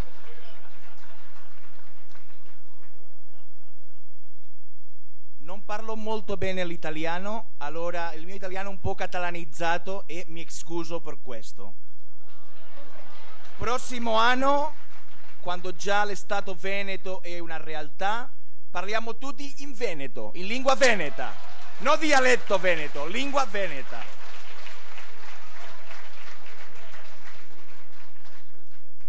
Questo mi fa pensare un po' con un po' la storia di Spagna, che penso che è un po' in questo senso, in questo rispetto, simile alla storia dell'Italia, perché in Spagna insegnano che Seneca era spagnolo, Seneca, il filosofo, perché era nato a Cordova, ma dove era la Spagna? E Trajano era spagnolo e tutti erano spagnoli, ma tutti buono, i mali non erano spagnoli, logicamente, no? Allora era una maniera un po' strana, un po' arbitraria di guardare un po' la storia, no? Cosa può dire? Se cambiamo la parola Veneto per la parola Catalogna, penso che tutto quello che avete detto è lo stesso, è valido. Abbiamo un rapporto fiscale con la Spagna, non lo so se peggio o meglio che voi, ma in tutto caso un rapporto ottimo per gli spagnoli, non per noi. Abbiamo una situazione politica catastrofica con la Spagna, e spiegherò perché, e hanno assaggiato come con voi di eliminare la nostra identità politica, culturale, linguistica. Lo hanno fatto, lo hanno assaggiato, lo hanno fatto, e non solamente Franco, anche del regimi precedenti alla storia di Spagna, perché ci sono tanti in Spagna che dicono sì, magari Franco non era così buono o era anche malo, ma era malo per tutti. No, non era malo per tutti Franco è stato molto buono per alcuni. E noi, i catalani, abbiamo perso, come gli spagnoli repubblicani e democratici, la guerra civile, ma l'abbiamo perso 2 volte, una come democratici e 2 come catalani. E spesso loro dimenticano questo fatto, e infatti c'è gente in Catalogna che dimentica questo fatto, che noi abbiamo perso la guerra civile anche come catalani. Avete parlato di tantissime cose, è stato molto interessante l'esposizione, il speech del dottore Salin, ma personalmente ho appreso, si dice appreso? Ha preso tante cose oggi, anche della storia di questa repubblica interessantissima, importantissima, la Serenissima, nemica della Catalogna a volte, diciamo dire questo anche, ma in tutto caso è stato una potenze marittime mediterranee, forse la Catalogna ha avuto un rapporto, un legame più stretto con Genova. Colombo non era genovese, questo è un altro dibattito, ma non era genovese. Non dico di dove era, ma non era genovese. E ho appreso tantissime cose oggi, tantissime cose di storia moderna, di storia anche medievale, del Medioevo veneziano, europeo. Saresti reso conto che tutti o la gran maggioranza di quelli italiani famosi e interessanti sono nati prima dell'esistenza dell'Italia? Questo non è una casualità, Questo non è una casualità. Leonardo, i Medici, non era nato quando l'Italia... Io sono d'accordo con quello che diceva il principe Metternich, che l'Italia è una mera... voilà, è così. Allora, l'Italia è una nazione, l'italiano è una lingua che l'ha fatto la RAI o l'ha fatto, non lo so, Cossiga o chi sia, o De Gasperi, non lo so. Ma la lingua veneta è un dialetto che si parlava di 15 secoli anni fa. Come si capisce questo? Questo è pazzesco, è melodrammatico, è neorealista, è surrealista, no? Avete bisogno di Fellini per capire questo, o forse di 6 bottiglie di grappa, no? Ma è colpente che ci sono tanti in Europa che pensano così, anche dicono la lingua basca è un dialetto dello spagnolo. Ma se la lingua basca non capisce niente, come può essere un dialetto dello spagnolo? Forse da altre lingue, forse lo spagnolo è un dialetto, infatti è un dialetto del latino, no? Ma non è possibile che la lingua basca è un dialetto dello spagnolo. Ma è così come Goebbels diceva, è una, come si dice, una mentira, a lie? Una menzogna, grazie, a forza di ripeterla si converte in realtà. Allora, questa è stata la strategia che hanno seguito spagnoli, francesi, italiani, inglesi, per creare un nuovo ordine, una nuova maniera di concepire l'Europa e per attaccare tutte quelle nazioni, paesi e popoli europei come i catalani, gli scozzesi, i baschi, i veneti, scusate, e tutti quanti, no? Ma è molto curioso, e io penso che non c'è una coincidenza, che oggi, secolo XXI, dopo la nascita di Gesù, forse era spagnolo o italiano anche,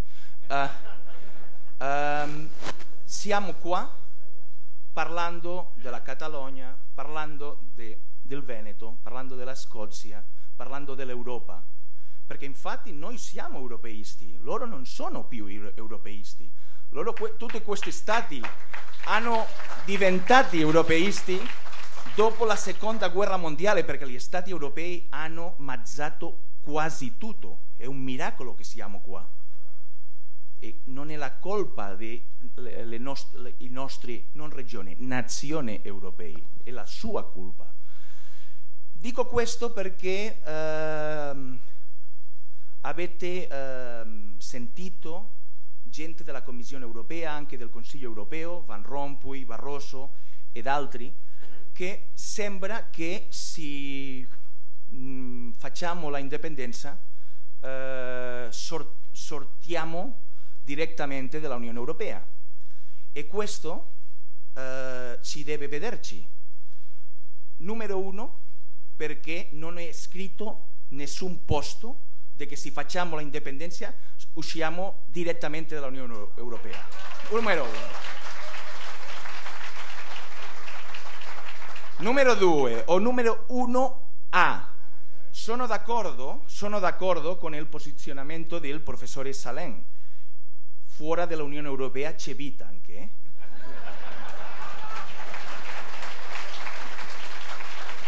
Io sono europeista, penso come dice l'Ecclesiastes, che non solo di pane vive l'uomo. Io sono d'accordo, sono cattolico e sono del Barça, questo è evidente, ma meglio non parliamo troppo di calcio questo anno. Ma penso che, stando d'accordo con il professore Salem, penso che è interessante per tutti noi di rimanere dentro dell'Unione Europea. L'Unione Europea segue un principio molto chiaro. che è quello principio che si chiama o che si dice l'eccezionalismo pragmatico. Lo hanno fatto con la Groenlandia o Grenlandia, come si dica in italiano, quando ha uscito l'Unione Europea o la Comunità Economica Europea l'anno 1985 per la minaccia dei pescatori spagnoli, by the way, baschi e galleghi. Lo hanno fatto con la riunificazione tedesca, lo hanno anche fatto, e penso che questo può essere il nostro caso, veneti, catalani, scozzesi, con Cipro.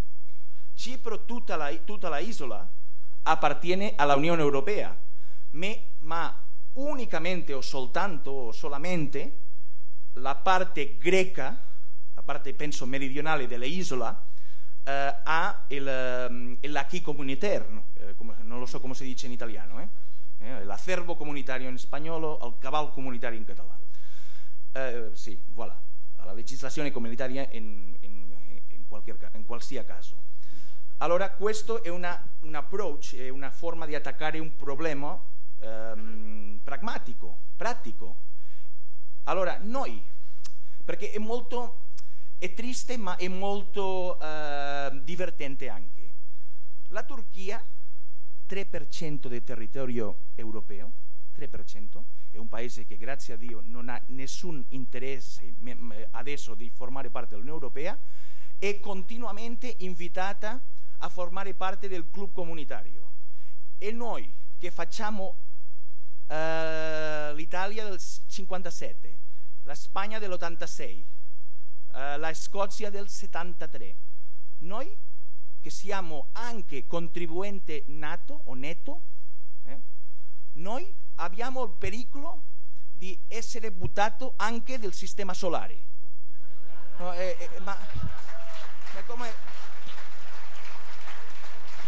come facete in Italia? Ma come, no? Fa ridere, ma infatti fa piangere, perché abbiamo dirigenti politici come Barroso, come Van Rompuy ed altri che fanno paura, ma fanno molto pena. Sì, voilà. Grazie per aiutarmi a complementare il mio intervento, no? Più cose. Come nel caso catalano abbiamo arrivato a questa situazione? Non è stato facile e ancora non abbiamo fatto l'indipendenza. Allora dobbiamo essere molto umili e molto onesti con la gente catalana e il resto degli europei. Diciamo che Franco è morto l'anno 75 e Franco ha appuntato questo re che ancora abbiamo, Juan Carlos. No, ancora è lui il re, un po' come Umberto I, no? Il re di Maggio, no? Allora, sì, maggio succedono cose nei paesi meridionali europei. Sto transpirando un po'. Cosa succede adesso? O cosa è successo? Si è parlato tantissimo della transizione spagnola. La transizione spagnola è stata buona per tante cose, ma è stata mala per tante altre cose, no? E quello che riferisce alle nazioni come la Catalogna e il Paesi Baschi, penso che la valorazione è molto negativa, molto negativa. E dico perché. Diciamo che i catalani, l'anno 75, l'anno 78 si approva la Costituzione spagnola. Per noi, o per la generazione dei miei genitori, dei miei genitori in generale, e quella generazione, avevano l'obiettivo, o pensavano loro, che c'era la ultima opportunità per la Spagna. Perché? Perché è stata la prima volta che un regime democratico, popolare, non tutelato, neanche controllato, fra virgolette questo, per le istanze, per le poteri oscuri, diciamo, veniva in Spagna. Allora c'era una speranza per tantissima gente, anche tantissima gente in Catalogna ha pensato onestamente che quello era il momento che la Spagna più, diciamo, progressista, più aperta, farebbe alla fine una come si dice, a bet, una apuesta, una posta, una sommessa, una scommessa per la Spagna plurale, per la Spagna plurinazionale. E tanta gente in Catalogna ha pensato questo, specialmente quelli partiti catalani con una rappresentazione potente, no? Penso che la storia, dopo 30 anni di questo successo, ha dimostrato che loro non avevano ragione. Noi avevamo ragione. E penso che oggi è già spiegato la ragione del scontento catalano e della sensazione che abbiamo in Catalogna il contrario di fiducia per la classe politica spagnola. Perché dobbiamo dire che il nazionalismo catalano non è stato storicamente un nazionalismo indipendentista. Catalogna, che è stata tradizionalmente una zona più avanzata, più sviluppata, più moderna, più europea che il resto dello Stato spagnolo, aveva una specie di un progetto di modernizzazione della Spagna. Dobbiamo pensare che la Catalogna è stato l'unico paese o l'unica regione della penisola iberica che ha fatto la rivoluzione industriale con una base privata. Il Paese Basco l'ha fatto, ma è stata una base di soldi pubblici. Il primo treno in Spagna è stato fatto in Catalogna e tante altre cose, no? Allora diciamo che la borghesia catalana, il potere intellettuale catalano avevano un progetto per la Spagna, forse perché pensare con l'indipendenza era troppo impossibile, era una chimera in definitiva. E aveva questa frase, questa sentenza di quello generale Espartero, di quello generale che dopo è stato ripetuto per altri dirigenti politici, che Barcellona, quindi la Catalogna, quindi devi bombarsi ogni 50 anni. Questo non è totalmente democratico, ma è stata un po' la relazione di amore fra la Catalogna e il resto della Spagna. Allora, 1978-1982, con la vittoria del governo socialista di Felipe González, c'era tanta gente in Catalogna che pensava: alla fine questi nuovi ragazzi non sono la perfezione, ma chi è la perfezione, d'accordo, ma forse con loro, come Thatcher con Gorbachev, people to make business with, no? Non era quella immagine, quella gente dell'antico regime franchista, anticatalanista, anti-europea, antiliberale e tutti quanti, no? Ma la realtà è il Partito Popolare è un partito estremamente anticatalano, e il Partito Socialista è un partito cinicamente e ipocritamente anticatalano. Allora il risultato è lo stesso, no?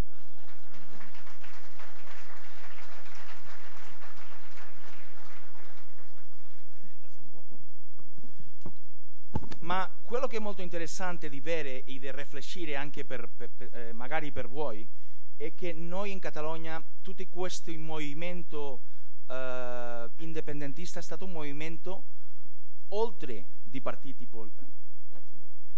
politici.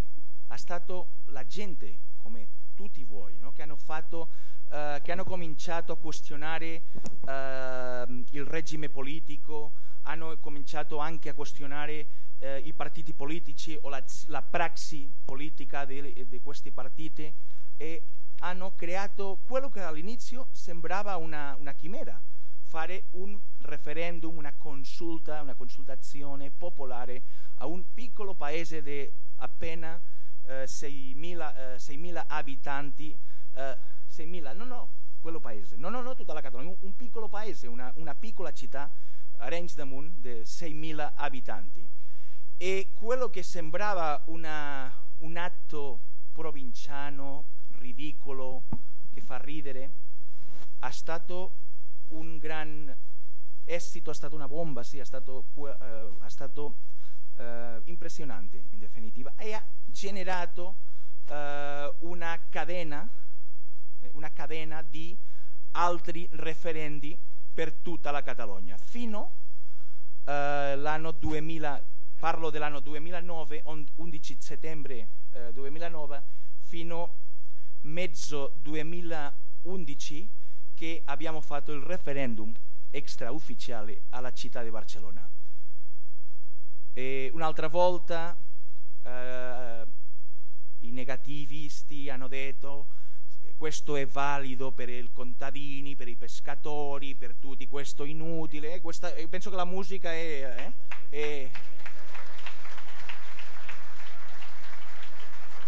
ma non è valida per la gente di città, non è valida per la gente che con la giacca e la cravatta, no? Beh, perché la giacca e la cravatta solamente a una città come Barcellona, no? E più di 300.000 persone hanno votato a Barcellona, con un risultato di più del 90% di quello che hanno votato favorevole alla indipendenza della Catalogna.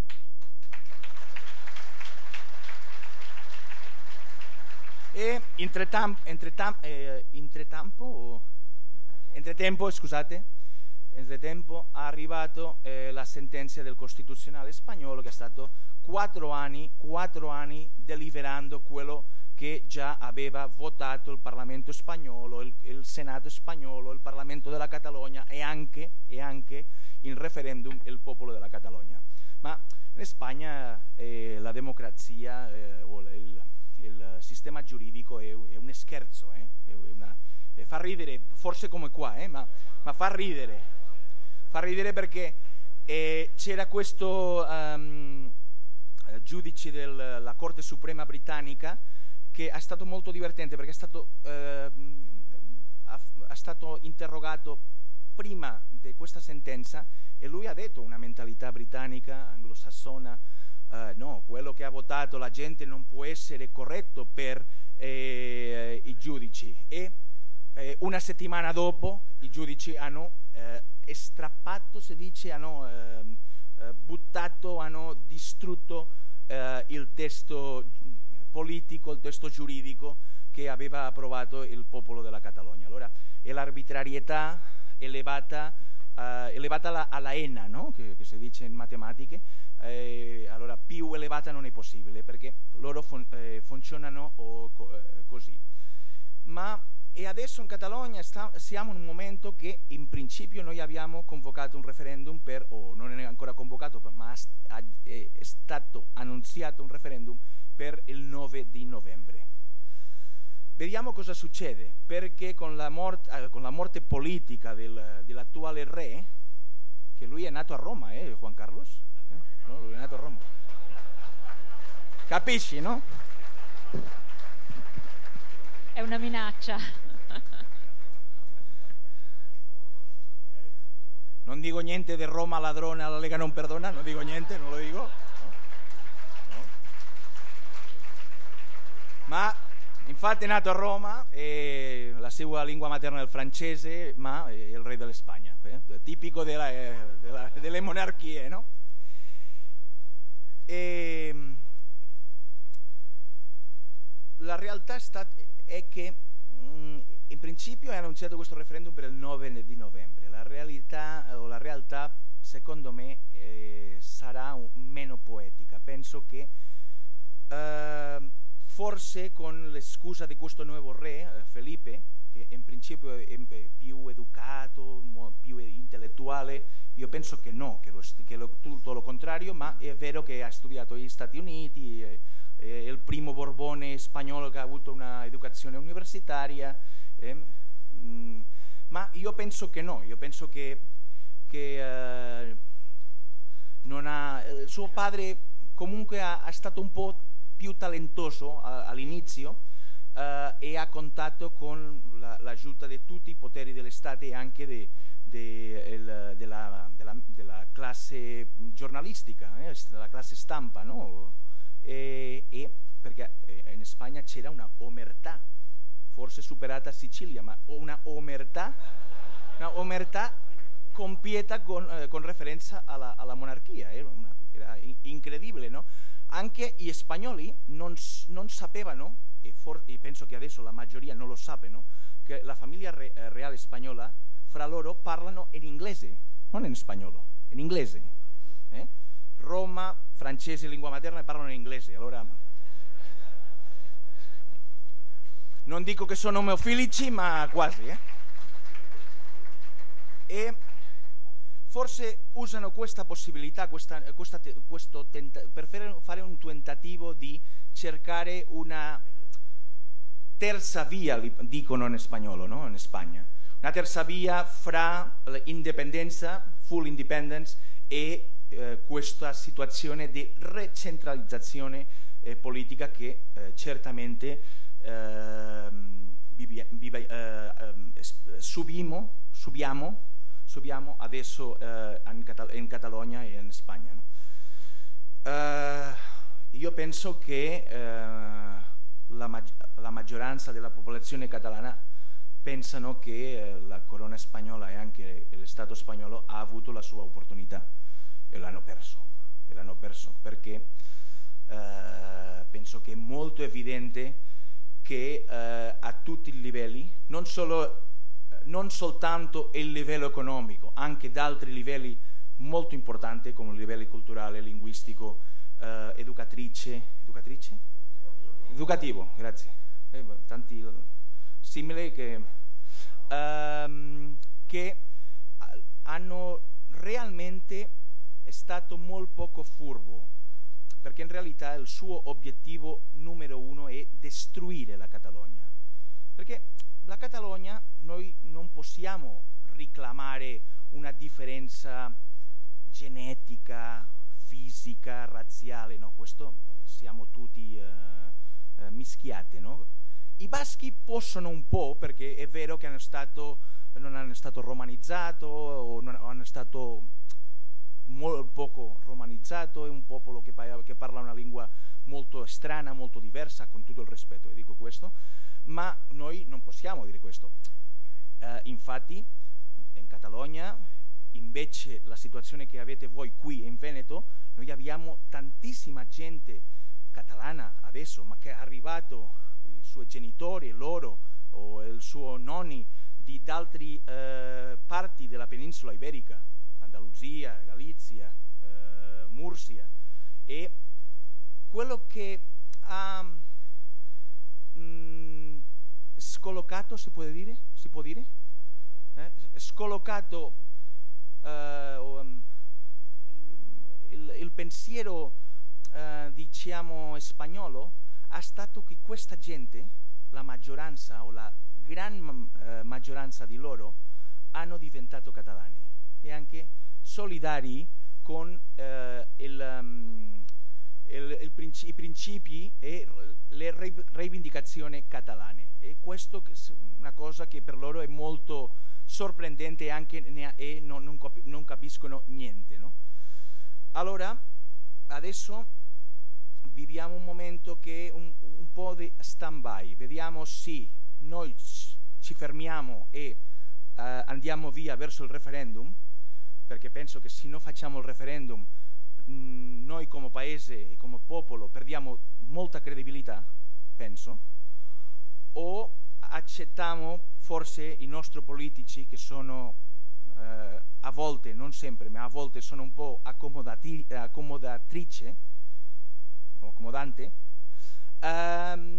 accettano questa sorte di terza via. Io penso che se lo fanno in Catalogna qualcuna cosa passerà. Non parlo di violenza, non parlo di guerra civile, ma c'è qualcosa che tutti che hanno stato in Catalogna possono dire, che c'è la crisi economica è stata molto dura, forse meno dura che in altre regioni della penisola iberica o della Spagna, ma è stata dura, è stato diciamo anche durissima, ma c'è illusione e questo è molto importante, e questa illusione che la vedo in Catalogna anche la vedo qua. Io sono molto contento per questo.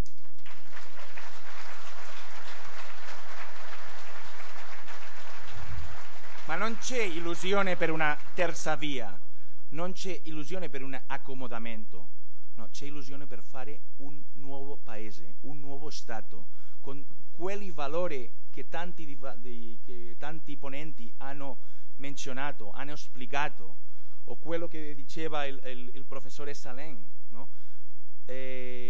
La Catalogna è stato tradizionalmente un paese molto più liberale che la Spagna, a tutti i livelli. Non è una casualità che due movimenti estremi, non estremi ma antagonistici, come l'anarchismo e il liberalismo, hanno stato forti in Catalogna. Perché? Perché c'è un sentimento di individualità che non è incompatibile con un sentimento, con un senso collettivo. È una cosa che in Spagna non si capisce, non si comprende questo. Non si comprende come un paese che è stato un imperio grande, può avere una parte di quello paese, anche di quello imperio, perché ancora c'è questa mentalità un po' imperiale, fa ridere, ma è così, è come Seneca che era spagnolo. Non capiscono, non riescono a capire perché noi vogliamo continuare a essere catalani, come i romani o gli italiani non capiscono che voi veneti volete continuare a essere quello che siete, veneti, quindi europei, no veneti italiani, quindi europei. No, non abbiamo bisogno di passare per un'autostrada e andare verso il sud e fare una domanda burocratica a Roma o a Madrid. No, il nord per noi è molto chiaro, la connessione con l'Europa è molto chiara. No? Un esempio molto chiaro è l'esempio di questo corridoio mediterraneo. In Catalogna si parla tantissimo, anche alle istanze europee, di fare una connessione ferroviaria con il treno per il commercio di mercaderie, si dice? Mercanzie, grazie. Di tutto quello levante, diciamo, della penisola iberica, spagnolo.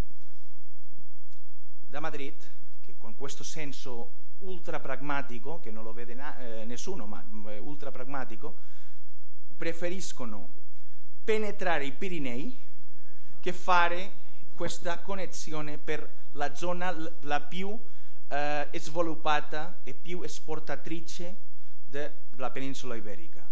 Noi siamo, i catalani, 16% della popolazione spagnola, questa è la nostra forza demografica, 20% del PIL, 25% della tassa impositiva recaudata in Catalogna e 27% del totale di esportazione. Questo è la Catalogna oggi. Bisogna arrivare alla sintesi, siamo fuori tempo, se no. Finisco subito. Cosa può dire per finire, per vincolare il progetto indipendentista catalano e il progetto indipendentista veneto? Illusione, pacifico, democratico, dal popolo, bottom up, della gente verso i poteri pubblici.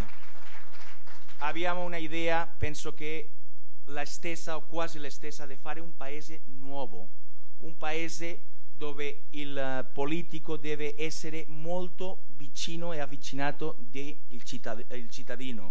Un paese molto diverso a livello giuridico, burocratico, amministrativo, perché io credo nello Stato. Se io non credo nello Stato, perché voglio il mio Stato? No? Io credo nello Stato, ma non credo un Stato come il spagnolo o come l'italiano, che hanno bisogno di mostrare quello che non hanno bisogno di fare.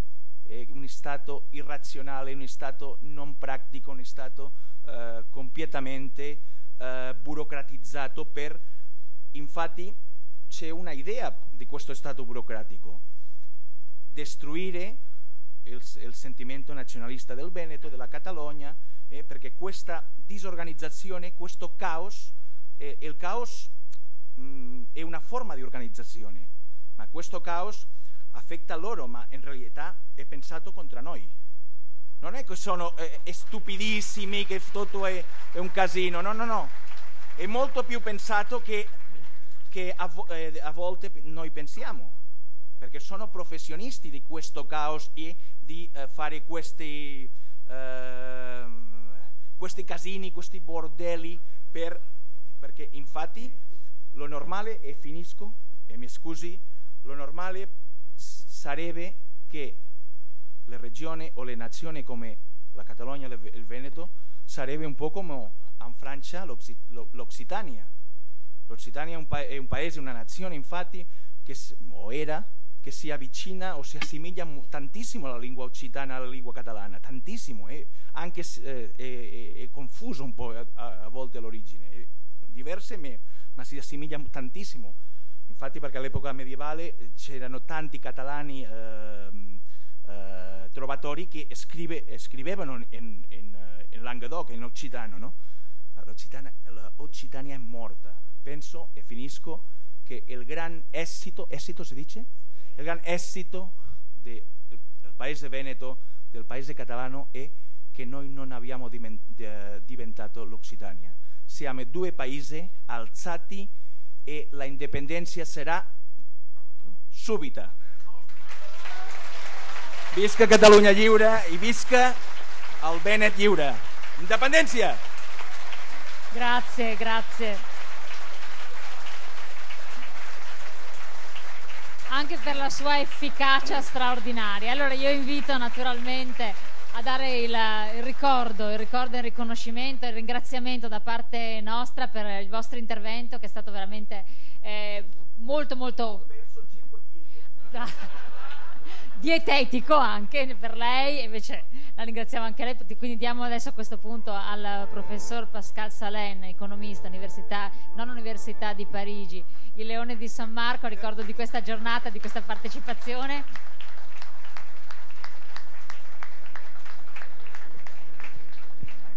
Leone di Venezia. E lo diamo anche naturalmente al simpaticissimo professore coordinatore del centro studi CIDOB di Barcellona, Catalogna, Marc Gaffarotti Moniò. Grazie.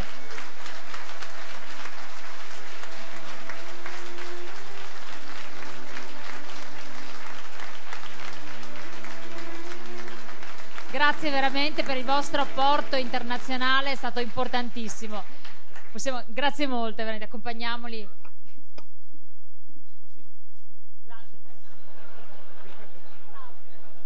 Allora, io invito l'avvocato Alessio Morosini, Indipendenza Veneta, tiriamo le conclusioni, facciamo un bel applauso, perché veramente, grazie. A coronamento di una giornata estremamente importante, ma anche emozionante, un passo avanti che deve essere fatto, che dovrà continuare ad essere fatto. Ci sono alcuni aspetti che è bene anche continuare a rimarcare. Grazie avvocato di essere qui con noi. E ringrazio tra l'altro di avermi invitato e reso partecipe anche di questo momento, perché è stato anche comunque molto emozionante e particolare. Ci sono dei valori fondanti che sono stati rimarcati in modo importante. Una parola che mi ha colpito, che forse non era corretta come è stata definita, perché ovviamente era anche la difficoltà di tradurla, ha detto la parola omertà. In realtà sottintendeva tutta un'altra situazione. Coloro che sanno, magari hanno una consapevolezza che qualcosa deve essere fatto, ma alla fine per qualunquismo non si muovono, accettano per paura, perché la paura è un altro degli elementi molto molto importanti, purtroppo.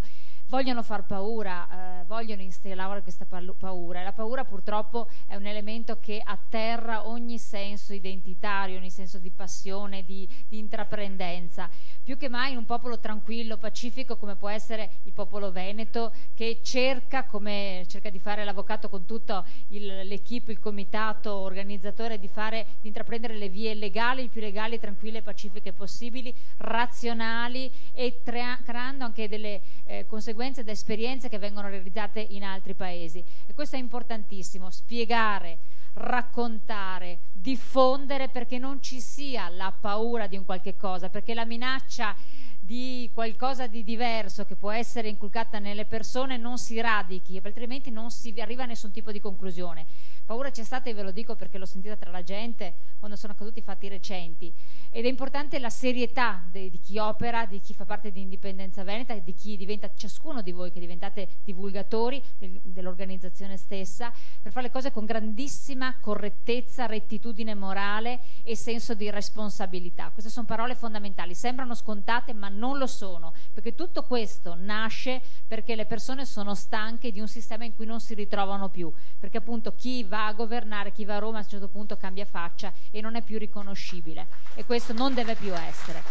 Avvocato, lascia lei le parole e mi congedo.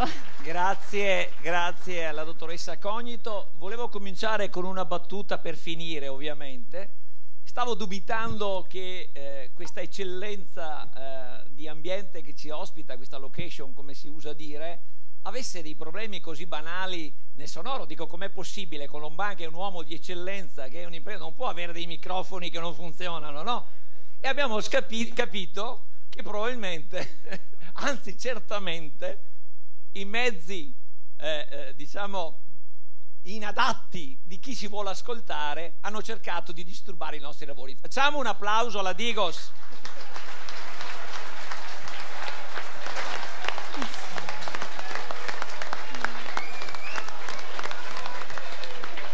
Allora, ma voi vedete, no?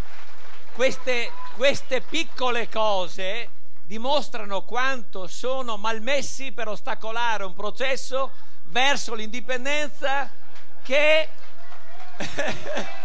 ha bisogno di menti, di mezzi, di volontà e ovviamente di visioni ben diverse. Le visioni, ecco, questa è la parola che il mio amico Marc Gaffarot non gli veniva, lui parlava di illusioni, è una visione che abbiamo, noi siamo dei visionari, Marc, no? Nel senso francese del termine, che abbiamo la visione, non che siamo dei sognatori del vuoto, del nulla, ma abbiamo la visione di un obiettivo che altri vorrebbero ostacolarci, vorrebbero impedire di farci vedere. Quindi se il nostro avversario, non parliamo neanche di nemico, parte con questo tipo di intercettazioni di cimici così scadenti, credo che la vittoria sia ancora più vicina, più rapida, più a portata di mano. Poi, vedete, lo dicevo prima a dei giornalisti, la nostra forza, e questo lo dico seriamente, la nostra forza, non dimentichiamolo mai, sta nel fatto che noi abbiamo sposato la legalità interna e la legittimità internazionale, ovvero quelle realtà che lo Stato italiano non conosce più. Questo è il punto, non li conosce più. E quindi abbiamo lanciato la sfida su un campo dove noi siamo in partenza, ab inizio, vincitori. Dipende solo da noi, non dipende da altri. Quindi mettiamocelo bene in testa.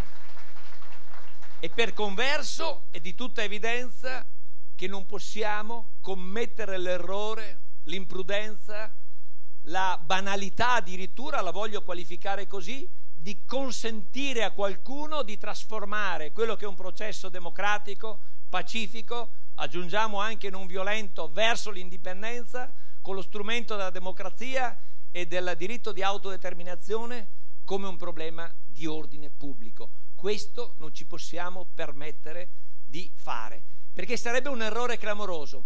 Contrariamente a quanto ho detto prima, se l'indipendenza, se l'esercizio del diritto di autodeterminazione dovesse essere qualificato, connotato, presentato, percepito come un problema di ordine pubblico dai nostri concittadini, ricordiamocelo, saremmo perdenti 10-0. Quindi non possiamo consentire a nessuno dei nostri di sbagliare. Noi non abbiamo bisogno di bruciare nessuna bandiera, l'abbiamo già sentito da tutti gli interventi. La qualità degli interventi, lo spessore dell'approfondimento e delle tesi che oggi avete sentito enunciate con la prudenza degli oratori. Avete sentito con quale attenzione, con quale delicatezza, ma anche con quale convinzione siamo entrati, abbiamo aperto la porta verso l'indipendenza con un taglio culturale, quello che l'Italia non ha su questo argomento, altro motivo per cui vinceremo e vinceremo presto. Questo è il motivo.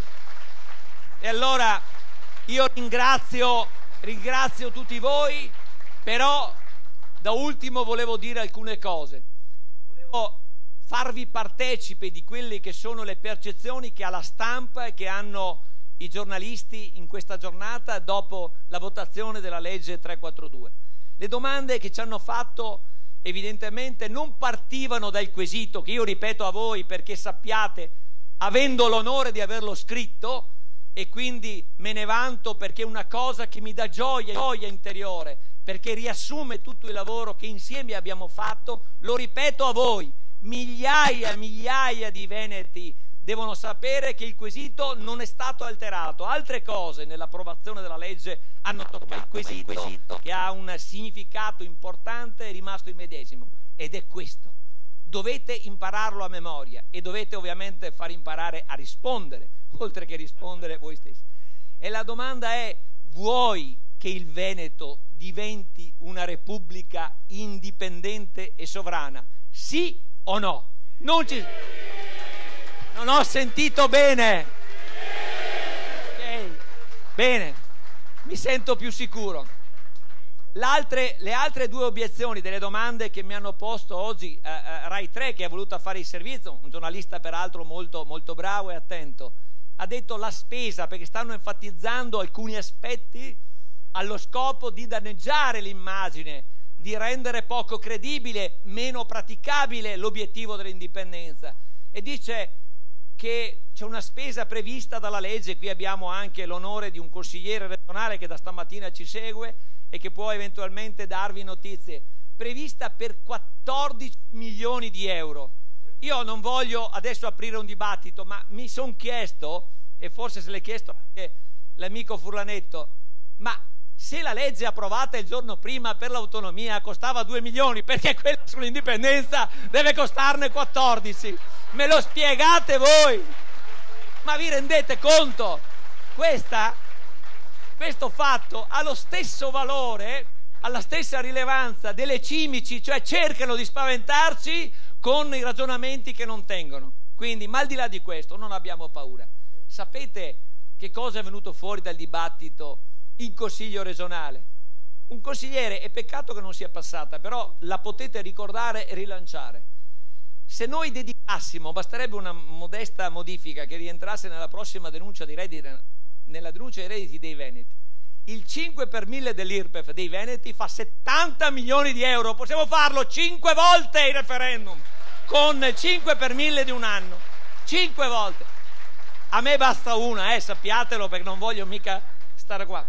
E a proposito di tempi, avete sentito l'amico Catalano che gioiosamente, in modo simpaticissimo, ci ha esposto: ci saranno gli alti e i bassi, potremmo fare anche un passo indietro, ma ne faremo 2 in avanti se siamo convinti noi, e li faremo presto. Dipende solo da noi, dalla nostra determinazione, dalla nostra costanza, dal fatto di portare avanti l'indipendenza attraverso la democrazia, attraverso il consenso della gente. E poi cos'era l'ultima cosa che preoccupava i giornalisti? Ah sì, hanno detto quali saranno i tempi, e sta cosa interessa anche a tutti noi ovviamente. Hanno detto una legge fasulla, è una legge di cui non si sono nemmeno resi conto della rilevanza. Ha superato la linea rossa, una linea invalicabile, una linea ritenuta intoccabile. Noi siamo andati oltre, dall'esterno del Consiglio regionale, abbiamo dettato l'agenda al Consiglio e abbiamo superato la linea rossa invalicabile, quella oltre la quale c'era il pericolo. E quindi dal punto di vista politico abbiamo ottenuto un risultato storico. Siatene orgogliosi, fatevi un applauso, viva Dio, che è grazie a voi, a tutte le persone che hanno lavorato.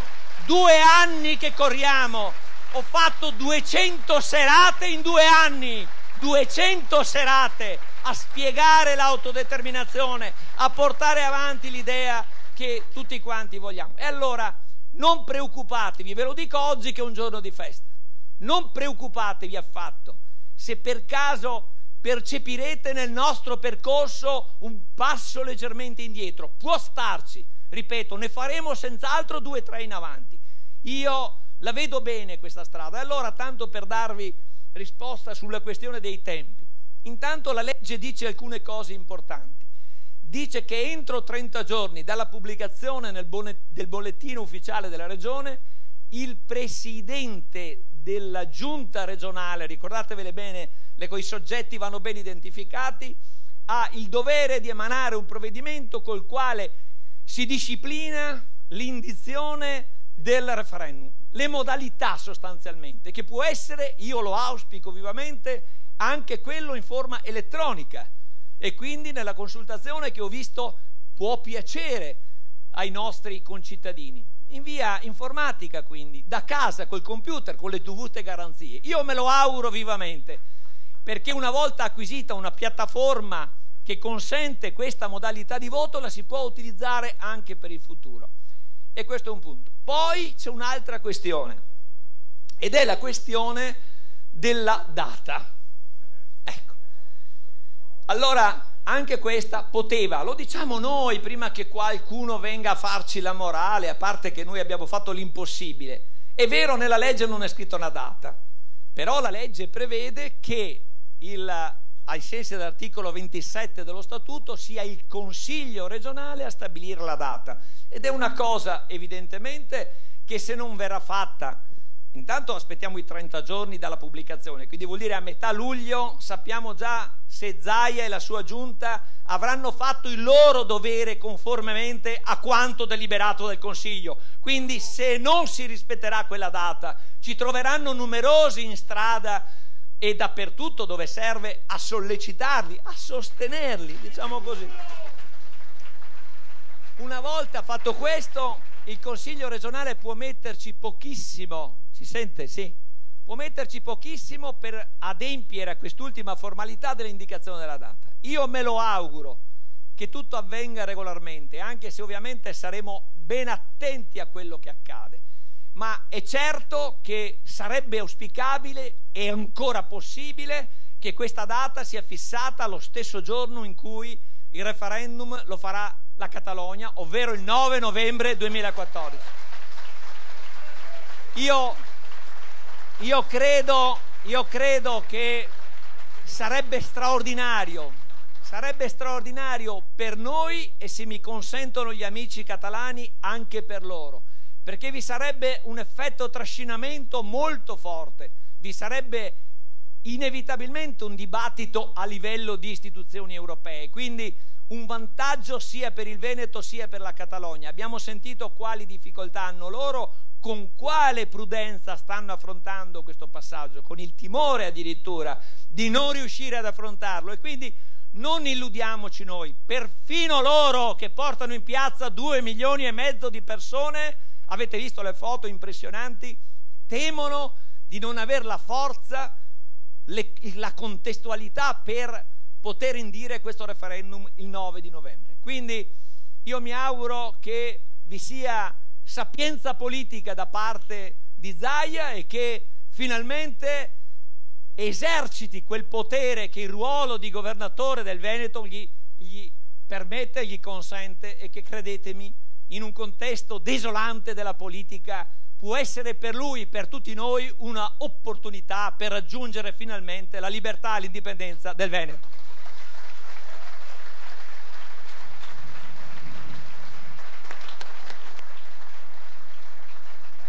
Abbiamo detto che alle 18:30 avremmo chiuso e chiuderemo senz'altro. Io adesso devo solo ringraziare, oltre a tutti voi che numerosi, qui nella sala superiore, nei collegamenti in streaming. Oggi avevamo in diretta Radio Veneto 1, ma anche in diretta differita Radio Radicale, e quindi voi capite che le cimici pensavano di impedire che l'Italia potesse conoscere quanto degli intellettuali, degli accademici, dei pensatori liberi oggi sarebbero venuti a dire al Veneto. E noi per ripagarli anche delle eventuali disattenzioni o degli impegni che taluno dei veneti aveva altrove, faremo dei lavori di questo convegno, una pubblicazione in modo che tutti i veneti possano anche riflettere meglio su quello che oggi si è detto. Io vorrei per prima cosa chiamare, chiedo loro, sono rimasti 6-7 tutti gli oratori che sono venuti per una foto in gruppo, poi chiameremo gli organizzatori e ovviamente di conseguenza poi chiuderemo i lavori. Quindi se gentilmente i colleghi che sono intervenuti vengono sul professor Pascal.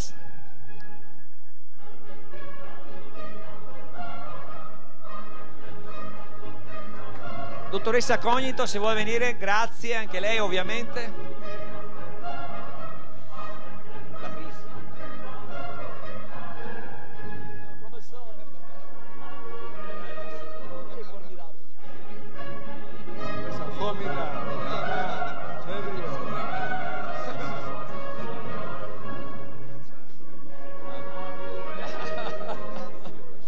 Bene, dov'è la dottoressa Cognito? Io cedo il microfono a te per una considerazione finale. No, una grossissima responsabilità, no? Vi ringrazio tutti. Naturalmente anche per il tipo di lavoro che faccio vi dico è importantissimo poi riuscire a comunicare questo. Questa è una cosa importantissima, non solo attraverso degli scritti che sono strategici, ma rendere partecipe dell'importanza di questo momento.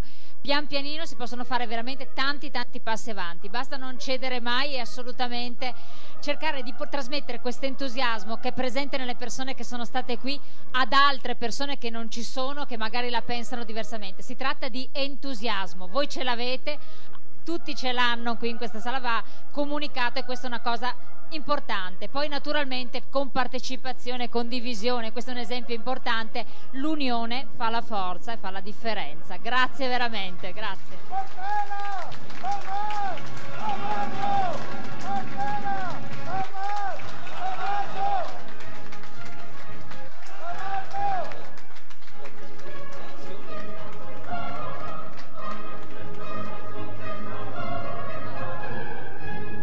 Questo è un omaggio per la nostra bravissima conduttrice, la dottoressa Cognito, un applauso. Grazie Elena.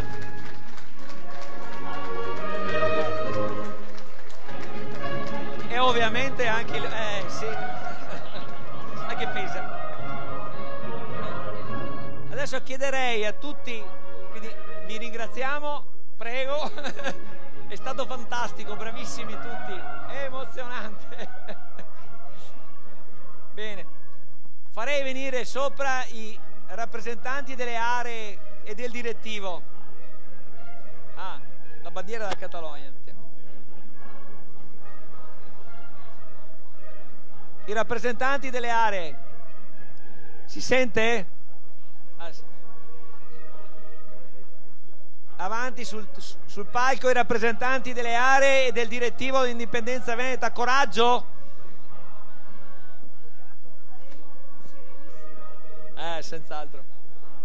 Bene.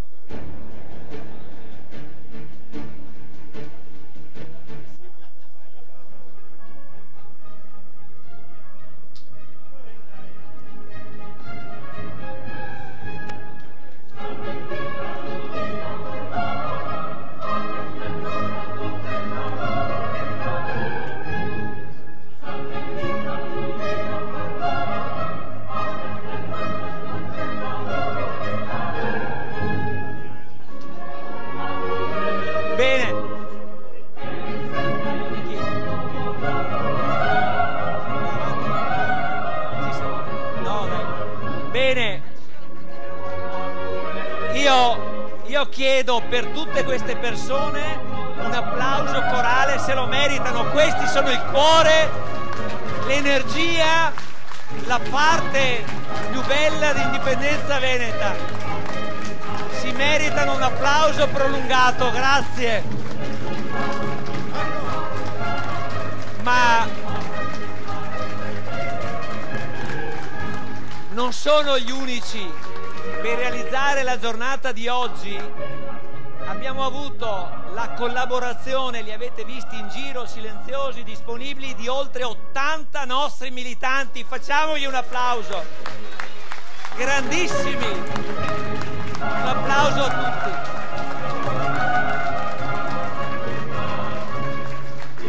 Poi, senza nulla togliere i meriti di ognuno, io credo che c'è una persona simbolicamente per tutti che si merita un fiore particolare. Daria Dalla Mora, un applauso, che è stata il cuore di questa vicenda. Grazie Daria, grandissima.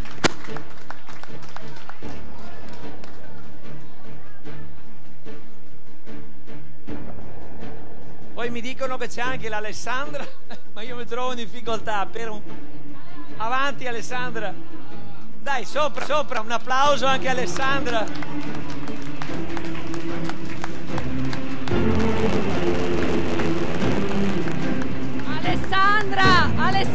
Alessandra, perché esatto, dietro a un uomo grande ci sta una grande donna, perché rinuncia a fianco a lui a serate in compagnia di suo marito, in compagnia di tutti i veneti. E da ultimo Teresa D'Avanzo, prego, non fare foto ancora, vieni sul palco nomás.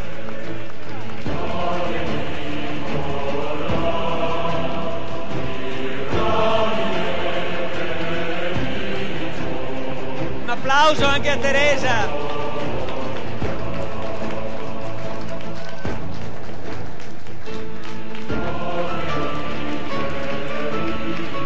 Bene, io darei la parola per ultima a colei che si è spesa di più e sarà lei a salutarvi. Grazie a tutti, la parola a Daria Dalla Mora.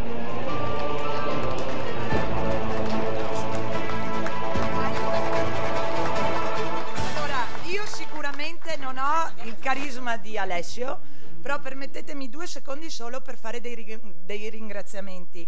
Quindi ringrazio tutti coloro che hanno contribuito alla realizzazione e sicuramente al successo del convegno. In primis i signori Colomban che ci hanno ospitato.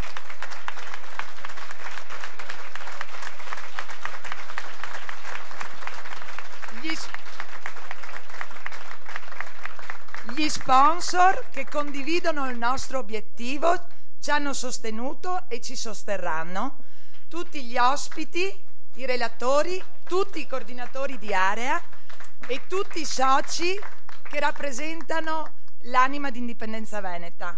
Un doveroso ringraziamento ai pilastri portanti del movimento, al nostro leader, avvocato Alessio Morosin,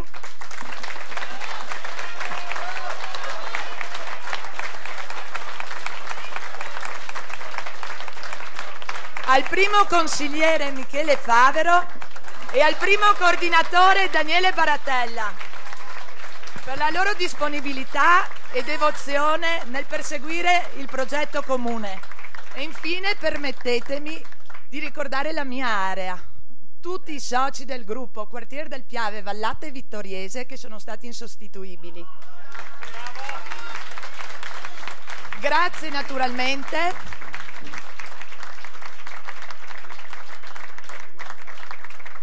Grazie naturalmente a tutti voi per la partecipazione, vi aspettiamo numerosi alle prossime manifestazioni e appuntamenti e adesso vi aspettiamo tutti su in Teatro Tenda per un brindisi.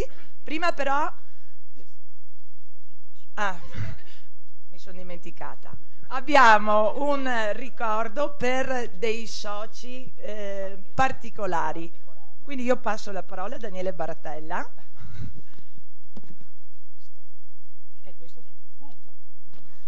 Sì, abbiamo un riconoscimento, un piccolo presente per dei soci particolari che incarnano un po' lo spirito di Indipendenza Veneta. E sono dei soci che per il loro sacrificio, diciamo, per il loro impegno in questo nostro progetto meritano un riconoscimento. E vorrei sul palco intanto Franco Della Mora, e Gianni Signorotto di Quartiere del Piave.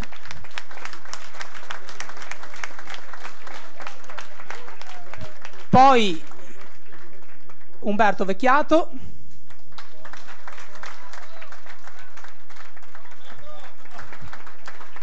e Ilario Gambin, infine, che se vuole raggiungerci qui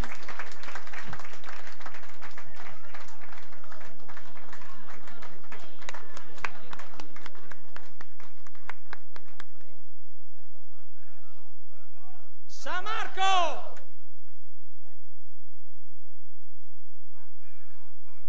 San Marco! San Marco!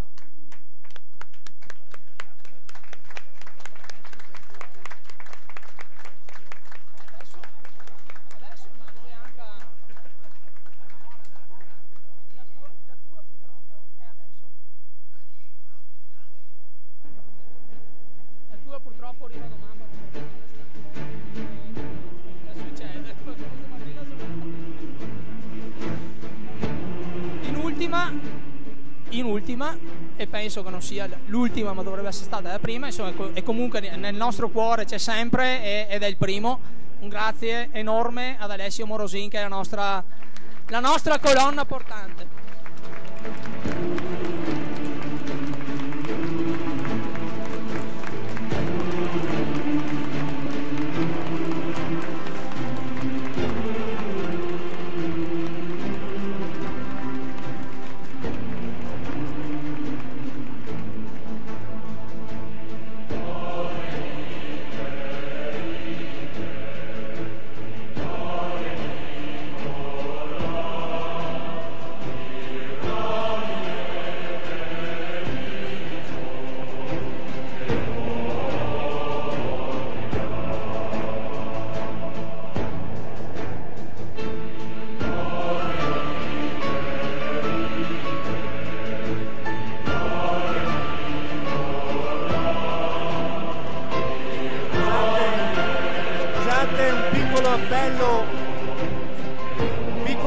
Se ancora mi sentite, prima di fare proprio festa, ci sono delle ragazze in giro, voi sapete che Indipendenza Veneta si autofinanzia con le proprie risorse, se potete fare una piccola offerta noi abbiamo bisogno anche di questo, grazie.